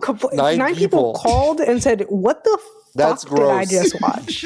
Yeah. And the thing is, I think this ad's months old, at least in the States. I guess I don't know when it would have aired on television. We were not privy to such information. But no, Activision Blizzard UK argued that the ad was reviewed and cleared as long as it was an X-Kids timing restriction, which is not during or around children's programming or content likely to appeal to under 16s, among some other more stupid arguments. And the ASA ruled that the ad could not reappear in its current form because the humor was generated by the humiliation and implied threat of painful, non-consensual penetration. So what were you doing the first time when the ad came across your desk, gang? Yeah, so the other more stupid arguments they made were like, well, it's deliberately like a super out there thing. Like this would never, like it's not realistic and it would never happen. So that's not what the joke is. And also the joke's not that he's being sodomized. The joke is that they're bad at their job. LOL. LOL. So funny. I love jokes. I love jokes. Yeah, this is a crazy one. That's a bad one. I was thinking in the I also love the idea of it being absurd. Have they never been to the TSA? No, have you sorry, yeah. Have you never been through the TSA? Imagine a world where you are sexually assaulted while trying to fly to Toledo. It's really hard. I can't. Oh, I did it. Like what? I did it. It actually took me 2 seconds and I did it. It actually took me 2 seconds. And I imagined folks, it's been close. It's not that hard to imagine. Close. Yeah, it's actually pretty easy. Mm-hmm. Tell me you haven't confused the person in charge of the iPad that runs the magnet thing that says boy or girl when you walk up to the fucking magnet thing and then your dick and balls light up in a big square and then they go, huh? And then you go, well, this seems like it's your problem, bud. I'm trying to go to Toledo. I think I've said this on the pod before, but when I had more hair, I couldn't put my hair in a bun or in a braid because I would set that off every single time. Yeah. It's got to be a knife because my hair is so thick and beautiful and healthy. Well, it's a bomb. Yeah. When you go into BMO Stadium where Angel City Football Club plays, if your socks are too thick, the machine flags you. That's crazy. There was one machine. If your body shape is too wide or big or tall, flags you. Or anything. And then they say, gotta pat you down so you can go watch this women's soccer match. God, what would they do? They wouldn't let you in, brother. They wouldn't let me in. You'd be like, well, his leg's an assault rifle, so that's not really gonna work. I'm looking at it right here. I'm looking at it right here. Looks like an AK-47. Sir, were you in a car accident? Sir. Sir. Ah! No, we almost got through it. We can't We let almost that got through happen. without bringing it up. I'm sorry, John. I can't let that happen. Ah! Ah! All right, listen. Substack has announced an exclusive partnership with Polymarket. Fuck Substack.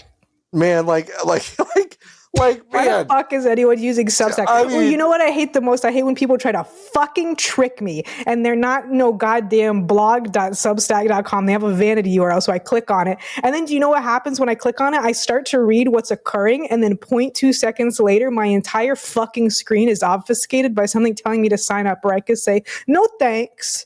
No thanks. No thanks. This story is like the peanut butter chocolate. Like, you got chocolate in my peanut butter. You got but for like poison swamp and river of diarrhea. It's just like Are you it's so working on fucking eugenics? awful.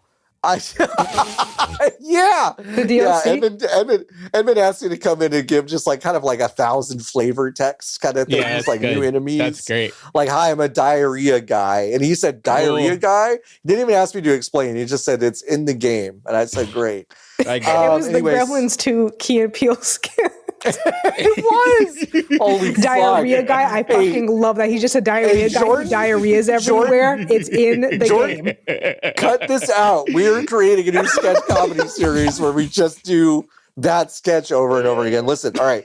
Substack users can now integrate Polymarket's data directly into their content, which is like, I mean, I can't even fucking fathom what value that provides to anybody. But Substack said 1 in 5. This is Mr. the crazy Iglesias. Yeah, no, this part's Enrique? crazy. Yeah. 1 on in Substack. 5. He is. Substack said Listen, 1 hey, in 5. sorry. I would read Enrique Yeah. Iglesias's newsletter. I could be a blogger, baby. Substack said 1 in 5 of Substack's top 250 highest revenue publications started using Polymarket's data to produce content. 1 in my 5? God. 1 in 5. Also, what does that 20%? mean? Crazy. Like I haven't gone on okay, can I say something upsetting? Yeah, sure. I guess. Polymarket is a thing that I had been pitching for years prior to this. Prior to it I becoming understand true. that. I understand that. I understand that. That is true. I understand that. I had the idea in my mind of being able to I know. gamble on shit that you shouldn't be able to gamble on ages ago. Yeah, right. And part of me is upset that someone else took the idea first. Right. I'll say it, because I should be running Right. Polymarket. Right. But it's a little bit like, like Dr. Frankenstein's like cousin who had the idea to build a fucking homunculus out of dead people. Okay. And then Frankenstein ran with it. And Yeah. then you're reading the paper like, oh my God, the fucking homunculus killed a family in a farmhouse. Maybe that wasn't the best idea. Like, that's what it feels like to me, is like, yeah, Nikki, when this was a Nikki idea that you said a lot to make me laugh and maybe go, it would be fun to do that. That's great. And if this existed for us, it would have been great. But Yes. because it exists for everyone else, it seems really bad, actually. I don't really quite understand how it works, but my understanding, I'm looking at this website now. One of these things says, will Hilton Grand Vacations beat quarterly earnings? And now Hilton Grand Vacations, my understanding is that that's the timeshare Jesus business fucking for Hilton. Christ. Right. And And it's just, hey guys, this is just insider trading. Yeah. Like, this is all, like, that's all that this is. It's just like, what do you mean? there's $846,000 in this pot. Mm. John almost died.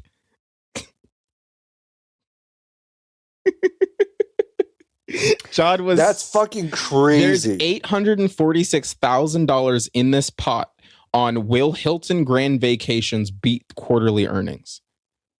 That's crazy. There's almost Well, as let me much throw- money. Let me throw in $5. Really, like, I don't. This is so fucking crazy. It's really crazy. Anyway, Substack. Hey, folks, if you didn't already have a reason not to like Substack, this is a decent one. Just but boy, keeps getting worse. you probably should have taken the exit ramp before now, huh? And boy, It's the hits also keep not coming. the cheapest. So No, what the there's fuck are It's you not the doing? cheapest. It's not the It's not the easiest to use cheapest. either. It's not the So cheapest. the argument that I hear, because there are normies around me who are like getting onto Substack, who are writers and they're getting onto Substack, and I try to be like, and this is Apple's fault. I'll just say it. It's like people don't want to use the computer anymore because they don't know how to anymore. So the idea of setting up a Ghost or a Beehive or whatever is so past insurmountable. them. Yes. That this, like Substack's actual product is that they made an Apple quality application that makes it unbelievably easy to make a thing, and then after that get algorithmically fed stuff once you've made it, because it has it just has a feed. And like, if you have been raised on these algorithmic feeds and you think that this is what these things are supposed to look like, then of course you're going to end up on the nightmare platform. But also it's just like, I think people's broad-based understanding of what a newsletter and what a publication is supposed to be, there are people who know what it actually is on one hand, which is us, and then there's everybody else who is like, it's supposed to look like Twitter did in 2016 or whatever. That's the thing. It looks like Patreon, which is almost the worst thing an application could look like. No, you don't want I know. Love Patreon down. I patronize many people, but that app fucking sucks. But it's the app is bad. Any other good news this week? Yeah, boy, we're ending on a great one. Also, the hot potato of Evo, which went from Sony to Nodwin Gaming, is now squarely in the hands of the Qiddiya Investment Company, which is a subsidiary of RTS. This is just a Saudi. It's just the PIS. Basically. And it's completed a full acquisition of Evo. It's got the outright stake purchase from Nodwin. There you go. So sorry, Sony had Evo. They did. So like they had half of it or something. They had rich plans to basically own the fighting game space because they did the Street Fighter 6 stuff and the Street Fighter 5 stuff before that, and they were like, Evo, we're going to own fighting games with our legacy of Tekken, even though they're now multi-console, like Tekken is still kind of a Sony brand in a lot of ways. At around the same fighting game space at Evo. At around the same time as we are purchasing the video game tournament Evo, we're going to call Arc System Works and see if they want to make a video game that we can put at our fighting game tournament. That has maybe like a couple of characters that people might like. The people like. Let's see. I'm just going to look at my notes just really quick. It says here from Marvel. Which by the way, do they have that spider guy? It's going to have Spider-Man. By the way, we didn't talk about this last week. We didn't talk about this last week with the State of Play. That game looks fucking sick. That game looks fucking sick. It's awesome. I'm gonna play it for 1 week and then get mad and remember I don't like fighting games. So I can't wait. You like fighting games? What are you talking about? No, I mean, same. Lotus or me? No, John. No, you said same. But I bounce off that shit all the time. Also being a tag fighter, and especially an Arxis and a tag fighter. I don't even know what that shit means. And listen, and that's what makes me better than both of you. Is I don't know what won't even know how to tag. Nikki's going to be playing a team of 4 and then is just getting killed with the first player every single time. To be fair, they said you couldn't do that allegedly. So maybe Nikki will be stronger than all of us. But to your point, John, you name Street Fighter and Tekken. Every fighting game that's not Smash, Killer Instinct, or that Power Rangers game that doesn't exist anymore is a Sony. Not literally, but they all are. There's a reason why Sony was like, well, I guess we'll sponsor Evo. They're already playing all our fucking games. They're already playing on PlayStations. We could just give them like 100 PlayStations for a bit. And also, not to be cynical, they're so bad at the fucking business that they couldn't even just flip it to Saudi Arabia themselves. I know. Like, sorry, you don't think that you could have said any number? You could have held on. You couldn't have held on because they gave it. Nodwin Gaming had it for literally 6 months before Saudi Arabia came a knocking. You couldn't have held on to it you couldn't have actually done an Evo while you owned another Evo while you owned it before you sold it to Saudi Arabia for whatever number you said. Mm-hmm. It's nuts. It's nuts. The quote attached to the presser, the acquisition closer aligns Evo with Qiddiya City's broader vision for gaming and esports, anchored by the development of the gaming and esports district. Sorry. I had to include this quote because it's grim. It's really good. It's grim. A purpose-built hub spanning 183,100 square meters, comprising 4 world-class esports arenas with a total capacity of 73,000 seats and regional industry headquarters for more than 30 companies. I love company towns. If you almost as much as I like script. Well, you don't need to do script if they're slaves, Lotus. Well, they shouldn't know that they're slaves to work harder. So I'll give them monopoly money. This is it's one of the most insane things in the whole world to me. Because what do you mean? Because what are you talking about? What are you talking? Where's 73,000 people going? Where do you think they're coming from? Yeah. To come to the desert to watch League of Legends? Can we talk about... I know these points are like... There's some space between these points, but I watched clips of the WWE event Royal Rumble from January, which was held in Jeddah, Saudi Arabia. It's Riyadh season, everybody. When does Riyadh season end? I don't know when it does, but that stadium was mostly empty. Do you know that? I did not know that. But also that stadium was almost about a quarter full for this big sellout thing that they've been doing, whatever. And I just I watch these clips and I'm like, this feels like just the perfect kind of encapsulation of the money is there, but it's not real in any way, in any meaningful way. Yeah. And I hate to just put it like that, but it's like when a stadium is packed, my mind goes, well, wow, there's big money involved there. But Beyonce performed for no one. For no one. And it's Beyonce. When no one is there, but I still know the money is there. Yeah. It creates this weird dissonance of this is a pretty decent microcosm for kind of where this all is. Yeah, right all now. of it is. It's all bullshit. They made Vegas, except you can't do any of the fun stuff. You not to be crazy, but you can't build if you want to go to puritanical Vegas, you can go to a place called Branson, Missouri right now. and it's basically just Christ Vegas. Yeah, Christ Vegas. But here's the secret, folks. Yeah. If you want to get a drink and get your dick sucked, you can also do that there. And that's the thing. It's you can also do that, right? You can't go to Saudi Arabia and do all that stuff unless you have $1 billion. Unless you're turbo rich.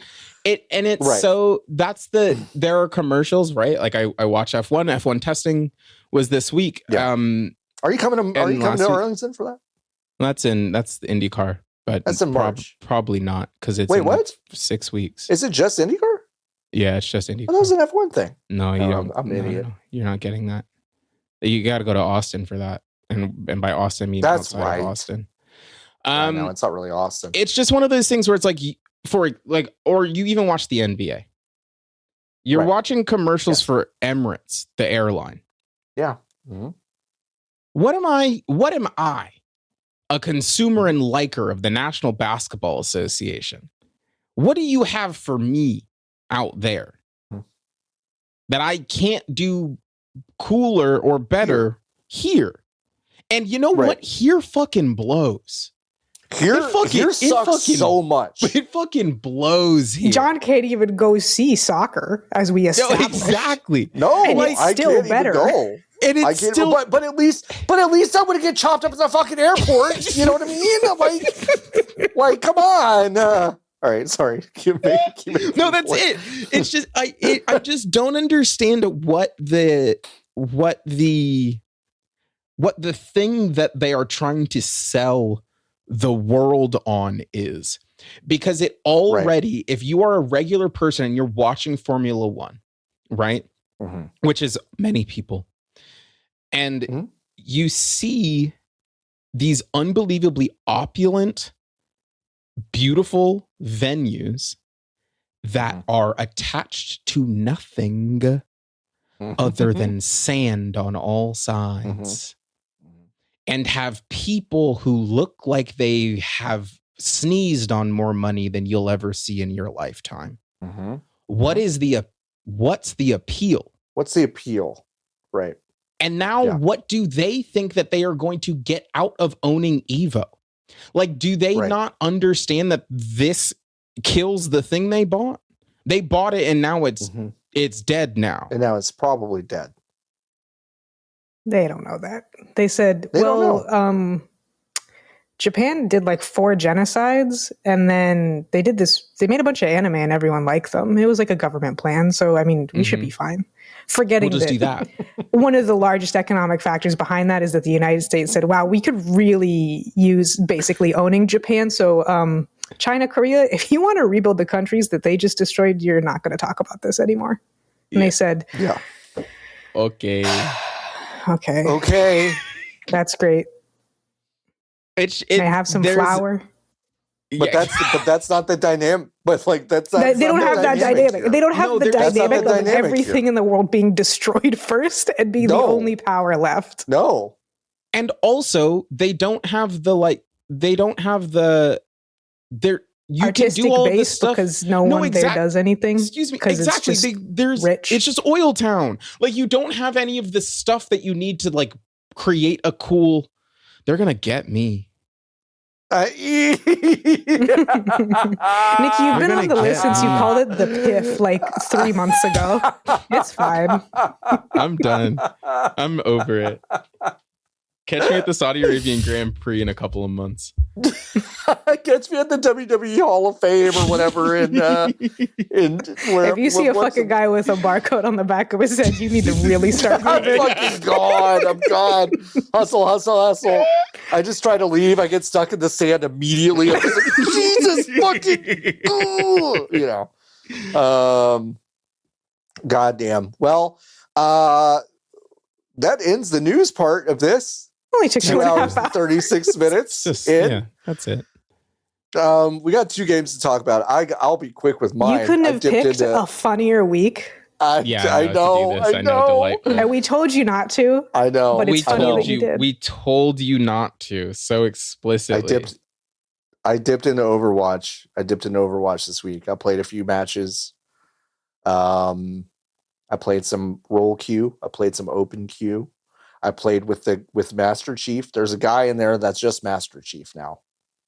He has a rifle. He has a pistol. He has a grenade. That's all he is. So they just made another Soldier 76?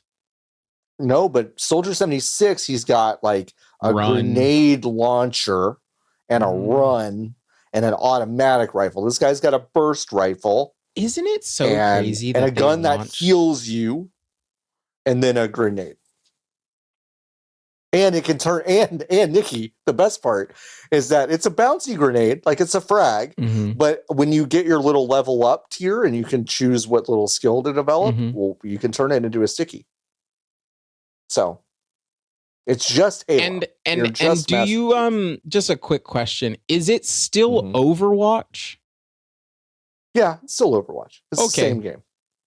Yeah, all right, same game. But good. It's the same game that I listen. I did have a couple matches where I was like, "This is fun," and then I had the same couple matches I always do, and I dip back in here where I'm just kind of like, not really having a great time. You played a bunch of the video game when it came out 10 years ago. 10 years ago, I know. I know. I can't. I know. I do not And believe. Blizzard, as we all know, is part of Microsoft, which is of course complicit in the genocide that's happening in Gaza. So if you want And to go sign also the the pledge, one like that's we happening did, in video games. So in like, video I games. don't know. So And if the you one want that to go ICE is to, doing. and the Yeah, one that no, ICE like, is doing. So fucking toe if you to want to go tip. to no games, hey, we should get in touch with the admins for No Games for Genocide and just go like no games for ice.com, no games for Start the getting death of the these. games industry. Start getting these URLs. If you want to go to no games for genocide.com, you can sign the pledge. Whether you are a gamer, a streamer, or in media like us, you can pledge to either bring up the genocide in Gaza when you mention Microsoft games, or just completely abstain from mentioning them altogether. I recommend doing that. So, And what's that for people who listen only? We always have name tags and then a little description below the name tag. So John is John, and then the description is boycott's getting easier, huh? Boycott's just gotta get easier, huh? It's not hard. It's gotta get easier, huh? Not hard. All right, Lotus, you played something called Moonrot. Yes, this came out yesterday. This is a spookum. So Nikki, maybe don't watch the trailer. Yep, I heard you type it. I saw you type it. I said, let me make sure that they don't do that. No, every game is a fucking spook. I'm gonna watch At least it I don't bring a spookum every time. That's all I can use to defend myself. This was totally unexpected for me. This is from the developer of... I like the look of this. Well, it's just a space. Okay, wait. So hold on. So there's a little Mars rover. Okay. Yeah. This is from the developer of Fog Song, who's now making Stomp and the Sword of Miracles, which if those names didn't make it kind of clear, they're very sweet little like action adventure games. And like there is a soul and like more kind of anxiety inducing topics to them, but they're overwhelmingly very sweet looking and playing games with a lot of sweet little characters. And then they made Moonrot, which is Moon's haunted, and you're a tiny little rover and you have been dropped on this moon. You have solar panels, but there's no fucking sunlight on it practically, so good luck. And it is your job to drive around and take photos and radio frequency recordings of different sites that you were given. I don't know for certain, but it's hard not to say that this is inspired by Iron Lung. It just seems like it would be. It has a lot of shared DNA. But as I mentioned, whenever I talked about Iron Lung, although I haven't played it, I have seen someone play it, which is obviously not the same thing. But I was kind of like, oh, this isn't anywhere near as scary as I thought it was going to be. And part of that is just stuff to do with like the setting of Iron Lung. One thing I didn't really talk about when I talked about the movie is like, I think it's really difficult to do underwater horror in like a submarine where you can't see anything. Right. Because if you know anything about the ocean, you know that sound travels really well. Yes. That you can clearly hear like a whale calling or a cable snapping from literally like 1,000 miles away. And so if you have that information and you're playing a scary submarine game and you hear a noise, it's like, okay, who gives a shit? Like, why should I fucking care? Yeah, whatever. So like I couldn't really get past that a lot of time. But this, you're a rover, you are on solid ground. You can die in a couple different ways. And fall, you can just explode. And I think the use of perspective is so good. It is not quite like an isometric view, but that means that it really restricts, like when you're going south, like you just can't see very far in front of you. It gets really dark. It has this really nice, like limited color palette for the moon. It's like a faux dithered purple black thing. It's like $6, closer to $5 with the launch sale. It's also available on itch.io. Moonrot. Took me a little bit over an hour. I'll share a screenshot just for John and not for Nikki. Actually, I already watched the trailer. No, it's of a different thing. No, it's a different thing. It's of a different thing. I'll just DM it to you, John. I got so scared at one point I had to get up and take a lap. Wait, now I want to see it. Now. Okay, fine. But if you get scared, you can't get mad at me. Yeah, you can't get mad. Did you sent it? Yeah. Wait. I don't even know what this is. What's spooky about it? What am I looking at? You'll figure it out. Will I? Will I? I'm staring at it. Is it the guy in the top? Is it whatever's in the top left? Oh, it's leaning around. Oh no. Wait, but I don't even know what it is. Oh no. Neither do I. Oh no. But like what? Yeah, no. This I can't What play is this it? game. It's too spookum. Wait, but what is it? Probably. May or may not be made of meat. We're not sure. Yeah, it's kind of a meat guy. Just don't go that way. Just turn around. I got to. I'm a rover. I love the little like flash bulb that The sound is really with good the rover. And then it just is it a thing where you flash it and then it immediately shows you the photo, or do you have to access the photo a different way? It's close to immediate, but it does have to, because you can hear from the sound. It's like the psh, it like fades in. Here, I think I have a different screenshot of me trying to take a picture of it. Because the screenshot that I sent you is pretty clear. I could not see it, so I had to take pictures because I thought that something was there, but I couldn't tell, which is great.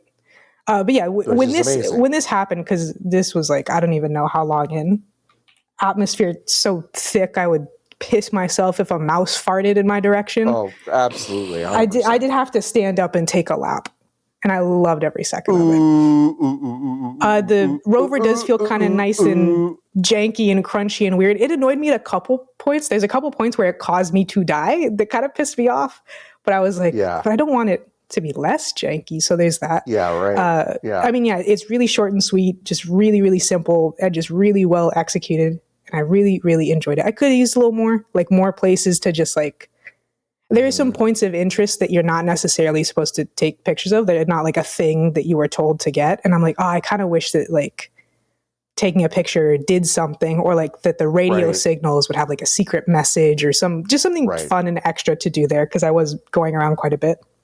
But yeah, I just think it was really good, really short, really good. Wow, you are right. The departure from Frog Song, it's so funny. I love it. Stomp and the Sword of Miracles to Moonrot. It's great. The whiplash is very funny to me. Moonrot out now. It's actually on sale. I don't know if it'll be. Oh no, it will be. It'll be on sale until February 26th on Steam for $4.79. So it's 20% off right now. So normally $6. So this looks Steam or itch.io. Really cool. Or itch.io. Itch.io. Itch.io. That is great.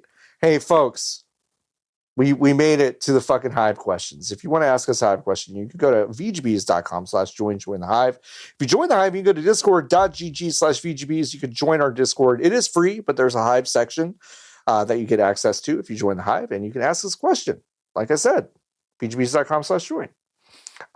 We have a lot of questions, but we're going to try to pick a few real good ones. Hey,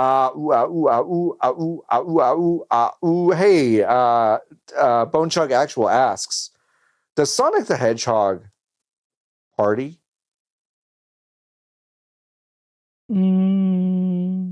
Like, does he do K? Yeah. No explanation. No explanation. Who is he partying with, I think, is my question. The thing about the Sonic universe that's really confusing to me is that, like, outside of the lizards, you don't see other guys outside of Sonic 06. And those guys are people. And he'll fuck a woman, and that's established. Yeah. Sure. So I'm kind of like He'll maybe fuck a woman. He will. He'll do it. Like maybe. I don't know. They do have a lot of gambling levels, so I guess so. But who's going to the casino? That's the thing. You don't see people at the casino. It's just like casino. A huge fucking. I think Sonic might be a one-man party. Have you heard him? Oh, yeah. Crashing out. Yeah. Every day. Crashing out every day. No, that's so true. Wow. Yes, every day. He needs help. It's a cry for help. Yeah. Mm-hmm. What's he running away from? His problems. His wife. That's true. His wife. His human Kristen Bell, wife. his wife. Yeah. Kristen Bell, his wife. Soy Socks asks, how was your most recent call or text exchange with a customer service representative? No comment. Not good. Oh, with a customer service representative? Yeah. Oh. Like a human? Are we specifying the human? Yeah, I think so. I called I called UCLA Medical Group on Thursday morning because I woke up and there was a notification on my phone that said, you owe us $30 for your copay for your psychiatry appointment that was at the beginning of this month that I paid for in person. So I said, now why would you be charging me money again? So I called them and then I was on hold for 45 minutes. I was on hold for 20 minutes before they said, do you want us to just call you back? And then 20 minutes after that, they called me back. And then I was like, hey, why am I getting charged for this copay that I paid already? And then the guy was like, oh yeah, we applied it to your payment to a different account. So I'll fix that. What do you mean to a different account? Cool. What do you mean? I paid for me to get talked at. What?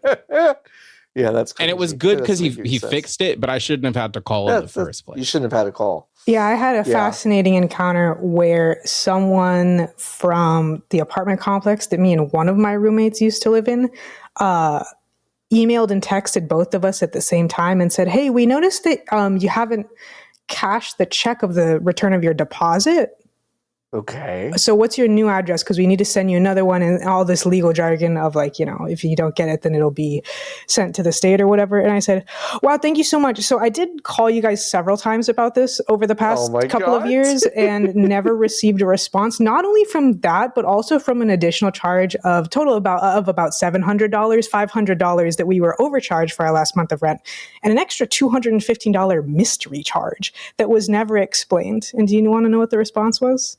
None. Thank you. Period. Oh man.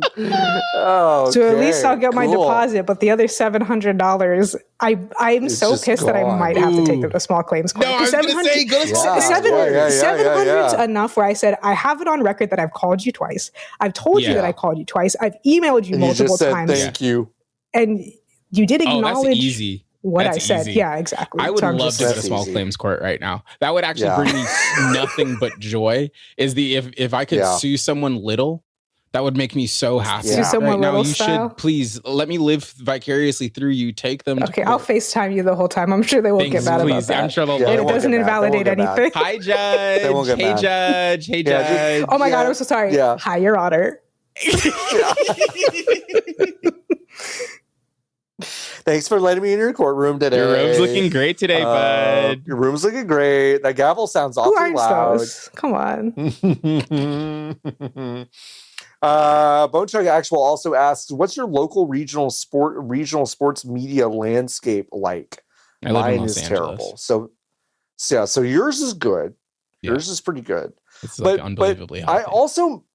I'm also thinking about not just sports, but like sports media, right? So like, there may be no sportscasters on this planet that I dislike more than the casters for the Houston Astros. And if I didn't already just not like the Astros, they would not get me to listen to them. I don't like them at all. They're bad analysts, and I think it's really weird that they refer to them all by their first names because they don't have that kind of buddy-buddy camaraderie. And they don't talk like they do either. That's the thing. If you're someone who really has that kind of charisma and you want to call whoever by their first name, I'm like, yeah, whatever, I get it.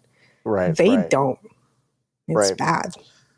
I kind of fell in love with the Rangers crew during the World Series season. They got really excited about Adolis Garcia, which was fun. They also just had good calls, like when Rougned Odor beat the living dog shit out of Jose Bautista. That was really fun. So like I like them. I like the Mavs locals like pretty well. I think Ron Harper. No, not Ron Harper. No. I'm being told no. Not Ron Harper.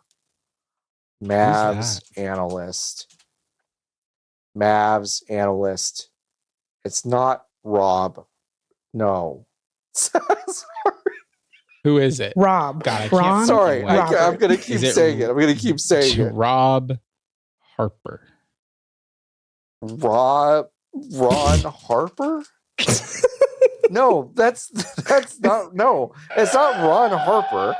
It's wait. Shut up, everyone. Everyone shut up. No one's saying, we're just gonna give you the time, 1985 roster has there we go, Derek Harper. Jesus fucking Christ. Derek? I could not. Right. It's Derek Harper. I don't know why I couldn't come up with it. Derek Harper was fine. I think he stopped doing local broadcasts last year. I don't know. And like Brad Sham calling Cowboys games is kind of classic, but I'm not in love with his calls. I don't know. It's okay. In terms of like the sports media, like analysis side outside of commentary, like Dale Hansen is a local sports guy that a lot of people think is a blowhard, but it's only because he like really hates Donald Trump. And so people around here don't like him very much. So I don't know. It's okay. It's not bad. They take our folks. They take your folks. They take our folks specifically and give them to everybody else. So, I mean, the Dodgers guy is the Fox baseball guy, is the B team NFL guy. Yep. But like Bill McDonald and Stu Lance, who have been doing Lakers broadcasts for forever since Chick Hearn passed away, who is the guy that invented the term slam dunk, which is, again, Los Angeles's influence, is like, they're awesome because they hate watching the Lakers play. And that rules because they're just like That's me. Great. They're just like me. They are having a fucking blast because they're sitting courtside at a Laker game, but they can't stand the Los Angeles Lakers in the way that they play basketball. Yep, can't stand them. And it rules. It's really, really it's pretty fun. It's pretty funny when I catch a broadcast. And I also think LA like broadcast. A hallmark of a good announcer to me is when they can acknowledge and celebrate when another team or an opposing team or an opposing player is just wrecking shop on their team, and they get amped. Yeah. Like they're so happy when Victor Wembanyama does something cool. They get amped when Cade Cunningham will do something cool. Like they like basketball, and that really comes through. And then they say Jack in the Box weird. Jack in the Box. Every time. And then sometimes one of the sponsors is Morongo, which is the casino east of here. And then every time he does it, he does it different every time, but it's some variation of Morongo. Good times. It's fucking awesome. Fucking rips. That's good. Yeah, that's good. So that's good. Everyone should go watch a Laker game if you from the Spectrum Sportsnet if you can, because it's good stuff. It's good. My Hero Zero asks, if you have the Nemesis system in real life, who would be on the lowest tier of your nemesis? That fucking customer service bitch who said thank you to me. I think I could take on every meter maid in the city of Los Angeles is at the rung, is at my first rung. That's good. Only one will survive to get to the higher tier of the system. Yes, and then I'm going to run them over with my Prius instantly, and it's not going to be that hard. Yep. It takes them all out. I think, gosh, I definitely think I would put some of my neighbors on that list for sure, on that lower tier. Just like I don't like when I think of the lowest tier nemesis, I think I kind of feel sorry for them. I don't have like a kind of disdain for them of like, I mean, I feel sorry for the people who choose to work for the LA Department of Transportation as meter maids because they don't have families that love them. That is true. 100% of the time. There's no one in their life that says, have you considered doing anything else? Doing anything else? Have you considered doing literally anything else? Have you considered being the people that kill Adam Sandler at the end of Uncut Gems instead of this? Spoilers for Uncut Gems. Spoilers for Uncut Gems. Sorry if I ruined that movie for you because you're like, oh man, I hope he makes that. We gotta make sure. We gotta make sure that Jordan puts there's spoilers for Uncut Gems in the description for this episode because it's not going to make at 2 hours and 58 minutes. By the time that you've forgotten that this could have been a warning, you will have the ending spoiled for you. Yeah, folks. Maybe this will be the first episode with a censored part of the episode. We'll get that actually would be pretty good. Would you rather be the people really at the end of Uncut Gems and then a long bit of static? I'm not mad about that, actually. Okay, all right. Jordan, it's up to you. He's not listening. Sorry, Jordan. It's 3 hours deep. It's 3 hours deep. I don't know. Yeah, it's hard. All right. A couple more. Jordan, our own producer asks, when was the last time the console market was this dire? I don't know if that, I mean, maybe the early 80s. Legitimately. What was it like when the Xbox was nascent or the dream? What was it like when the Dreamcast was dying? Are you kidding me? When the Dreamcast was dying? I felt like that was really exciting to see the last gasp of Sega, but then now we've seen Xbox, GameCube, and PlayStation 2 kind of at exactly the same time. That's true. It's not bad. Yeah. I mean, that was like, I wasn't very high on the GameCube. I will say there was an awkwardness there of like, I didn't really know what to do with Xbox because for me personally, I had a hard time getting over how big that dumb fucking controller was. Fair. And I was just like, this is I couldn't dumb. play it because I was 5, so I could not hold the controller. It was too big. Yeah. Enormous. Like it honestly felt like a joke to me. Like it felt impossible that this made it to market. So in that way, it kind of expressed to me an unseriousness that they, I think, quickly figured out. But so there was a little bit of like that weirdness, but like I kind of remember that being a fairly exciting time. Well, never. So I don't know. I don't know. I think it's like since the crash. That's good. Like since the video game crash in 81. I think that's it. What are we going to bury all the copies of Concord in the desert now? I would love to bury all the copies of Concord in the desert. You got one, right? Yeah, I'll take mine. Oh, let's go to Kadia City and dig a big hole at Diggerland. At Diggerland, Kadia. Do they say it? You don't have to answer that. We can do more questions. Let's do more questions.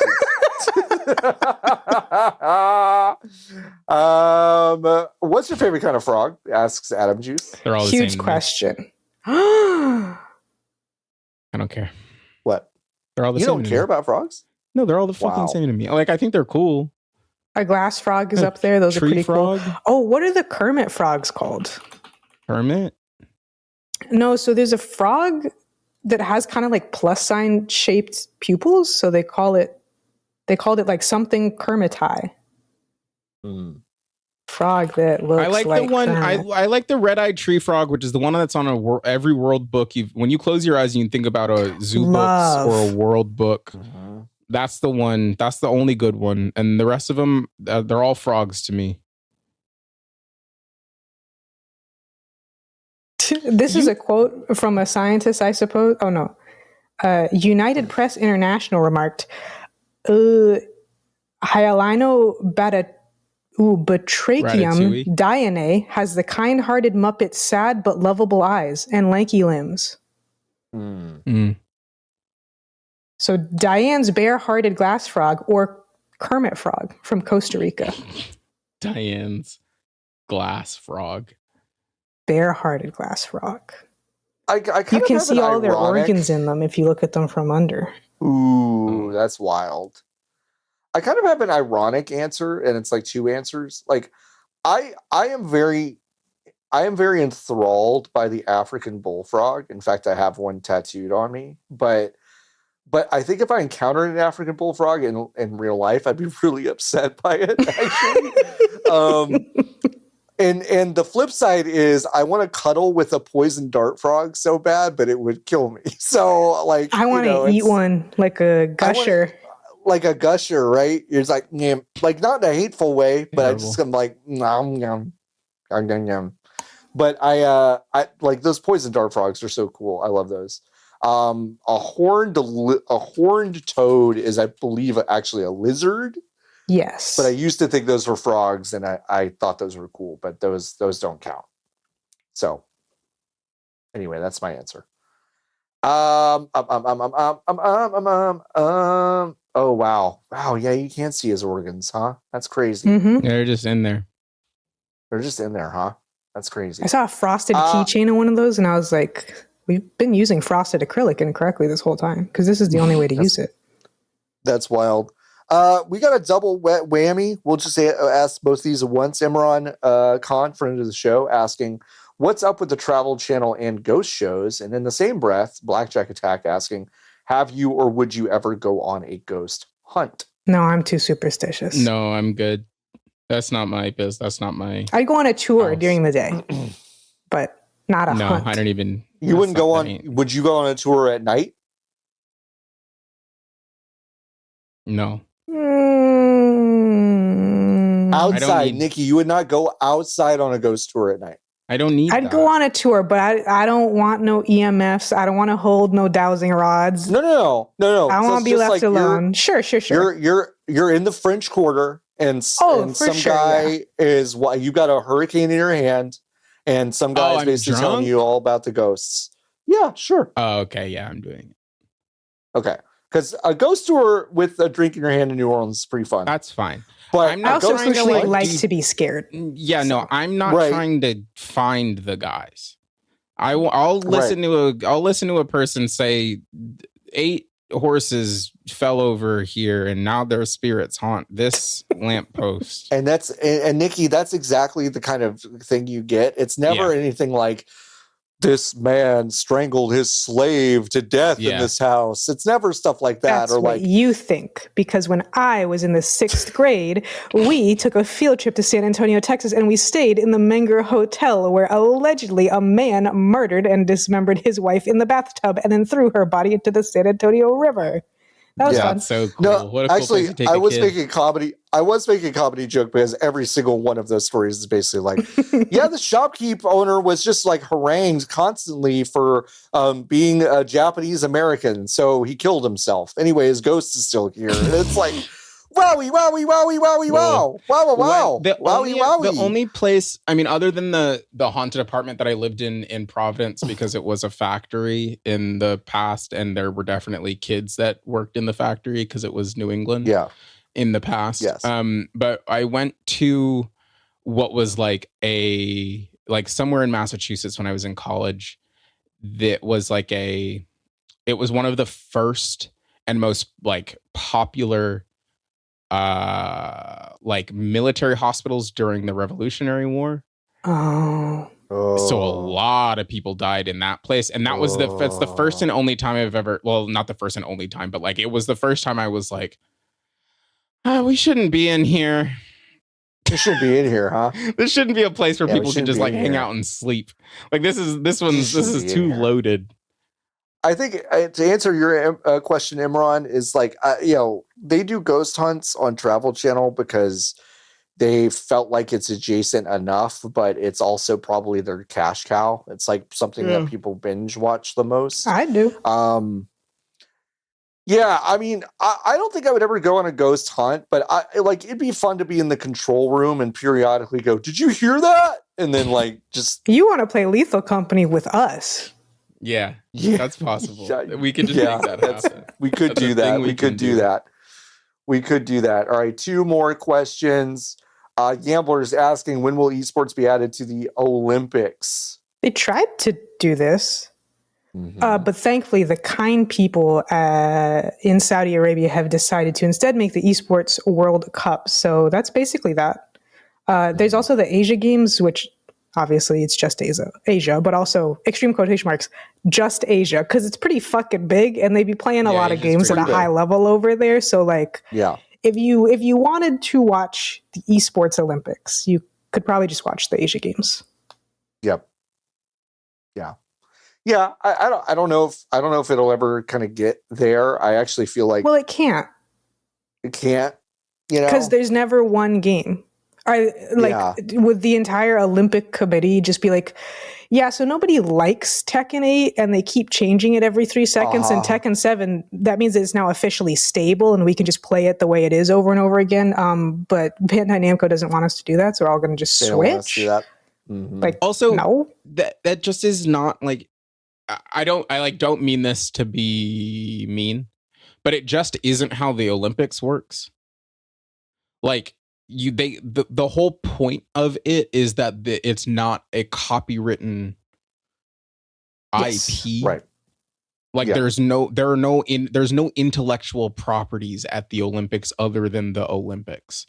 Like, the game is the game, the discipline is the discipline. You could not do esports at the Olympics because it would then be the IOC making a decision to be like the Olympic. Like, the pinnacle of this thing is this one video game. And now we are saying that it is an international competition in this one thing, but they are not interested in like deciding a thing that a brand owns. Like, nobody owns basketball. Yeah, for all of the IOC's bullshit, and like there's a lot of it. The thing I think we lose track of a little bit is like the broadcasts that we see and the ads leading up to it and during. We are presented such a commercialized product, but really at the very like deep core of what the Olympics is actually like really strange from like just a modern position of like Nikki's exactly right. These are just like games and traditions passed down. There are rule sets that are kind of like and listen, agreed upon. I could go for 3 hours on it because it is. I know it's impossible. It's like, I feel insane about it, but like the Olympics are legitimately one of my favorite things, and I feel the same way about the World Cup. It's really cool. But like, it is obvious the institution that runs these things and the ways that it like affects society and cities and communities and people is so vile.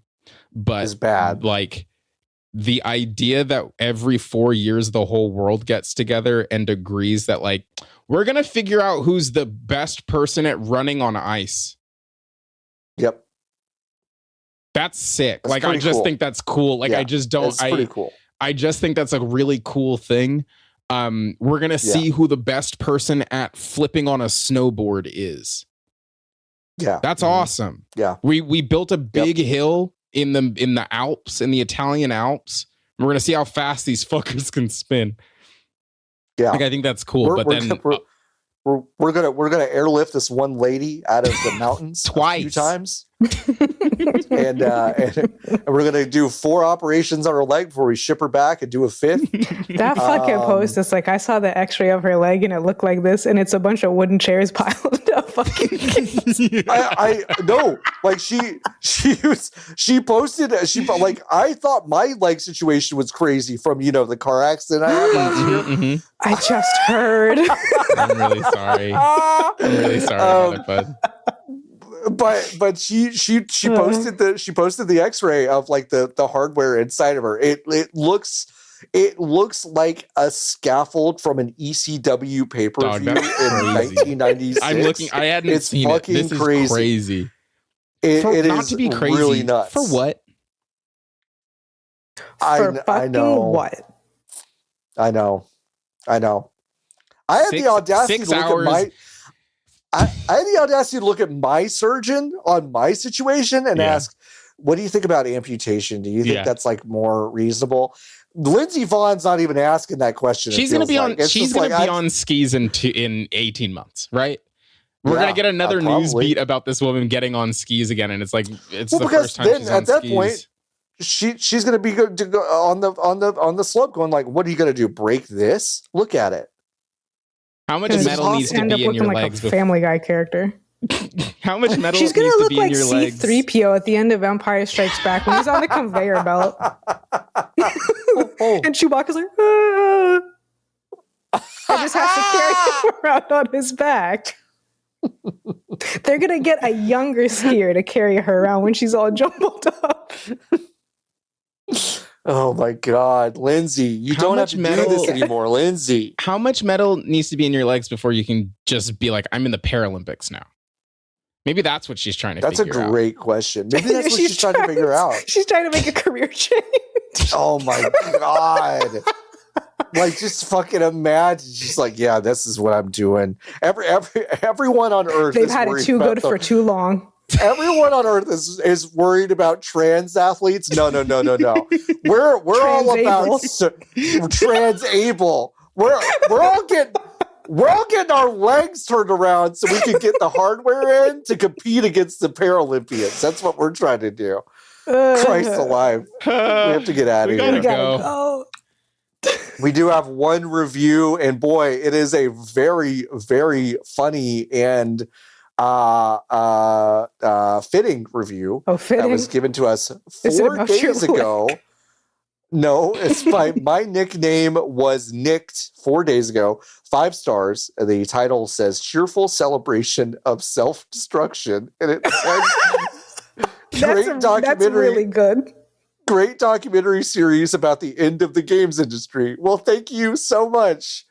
My nickname was nicked. We are here to guide you through the end times. I wish it wasn't that way, but listen, it does seem like that. We provide a service. We provide a service. We provide it. You don't have to love it, but we're going to be here no matter what. We appreciate your review and you listening. And at home, you go to vgbs.com/join, join the hive. It helps us out a lot. Your support is the most. We had a couple new signups this week. We are super, super, super appreciate you.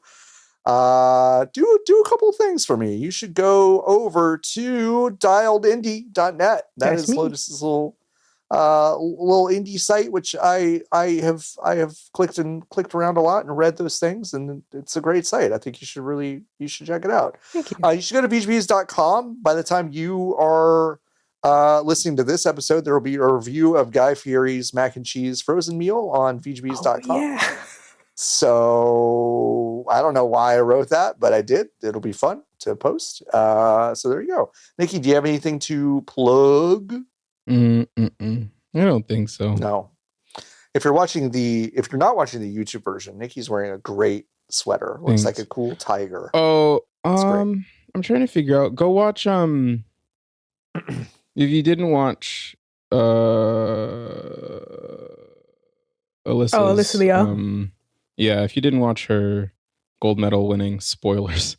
If you didn't watch her gold medal winning free skate from it was fun. It's Thursday, good. Which was yesterday. Yeah. If you're us in the call, you should. I wept at my desk watching it. It was like legitimately overwhelming. One of the coolest things I've seen in a minute. You don't even need to know anything about figure skating, but it was really cool.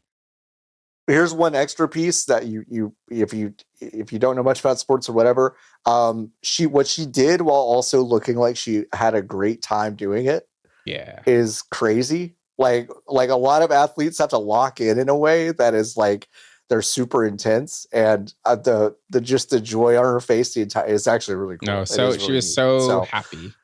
It was cool. Yeah, and then like cool. Just watch it, and if you feel particularly moved, just like do one Google search and figure out, like learn about how she retired at the age of 16 because her dad was so mean to her about the ways that she was it's a really cool story, and again I think is a testament to how cool sports can be. Anyway, we gotta fucking go.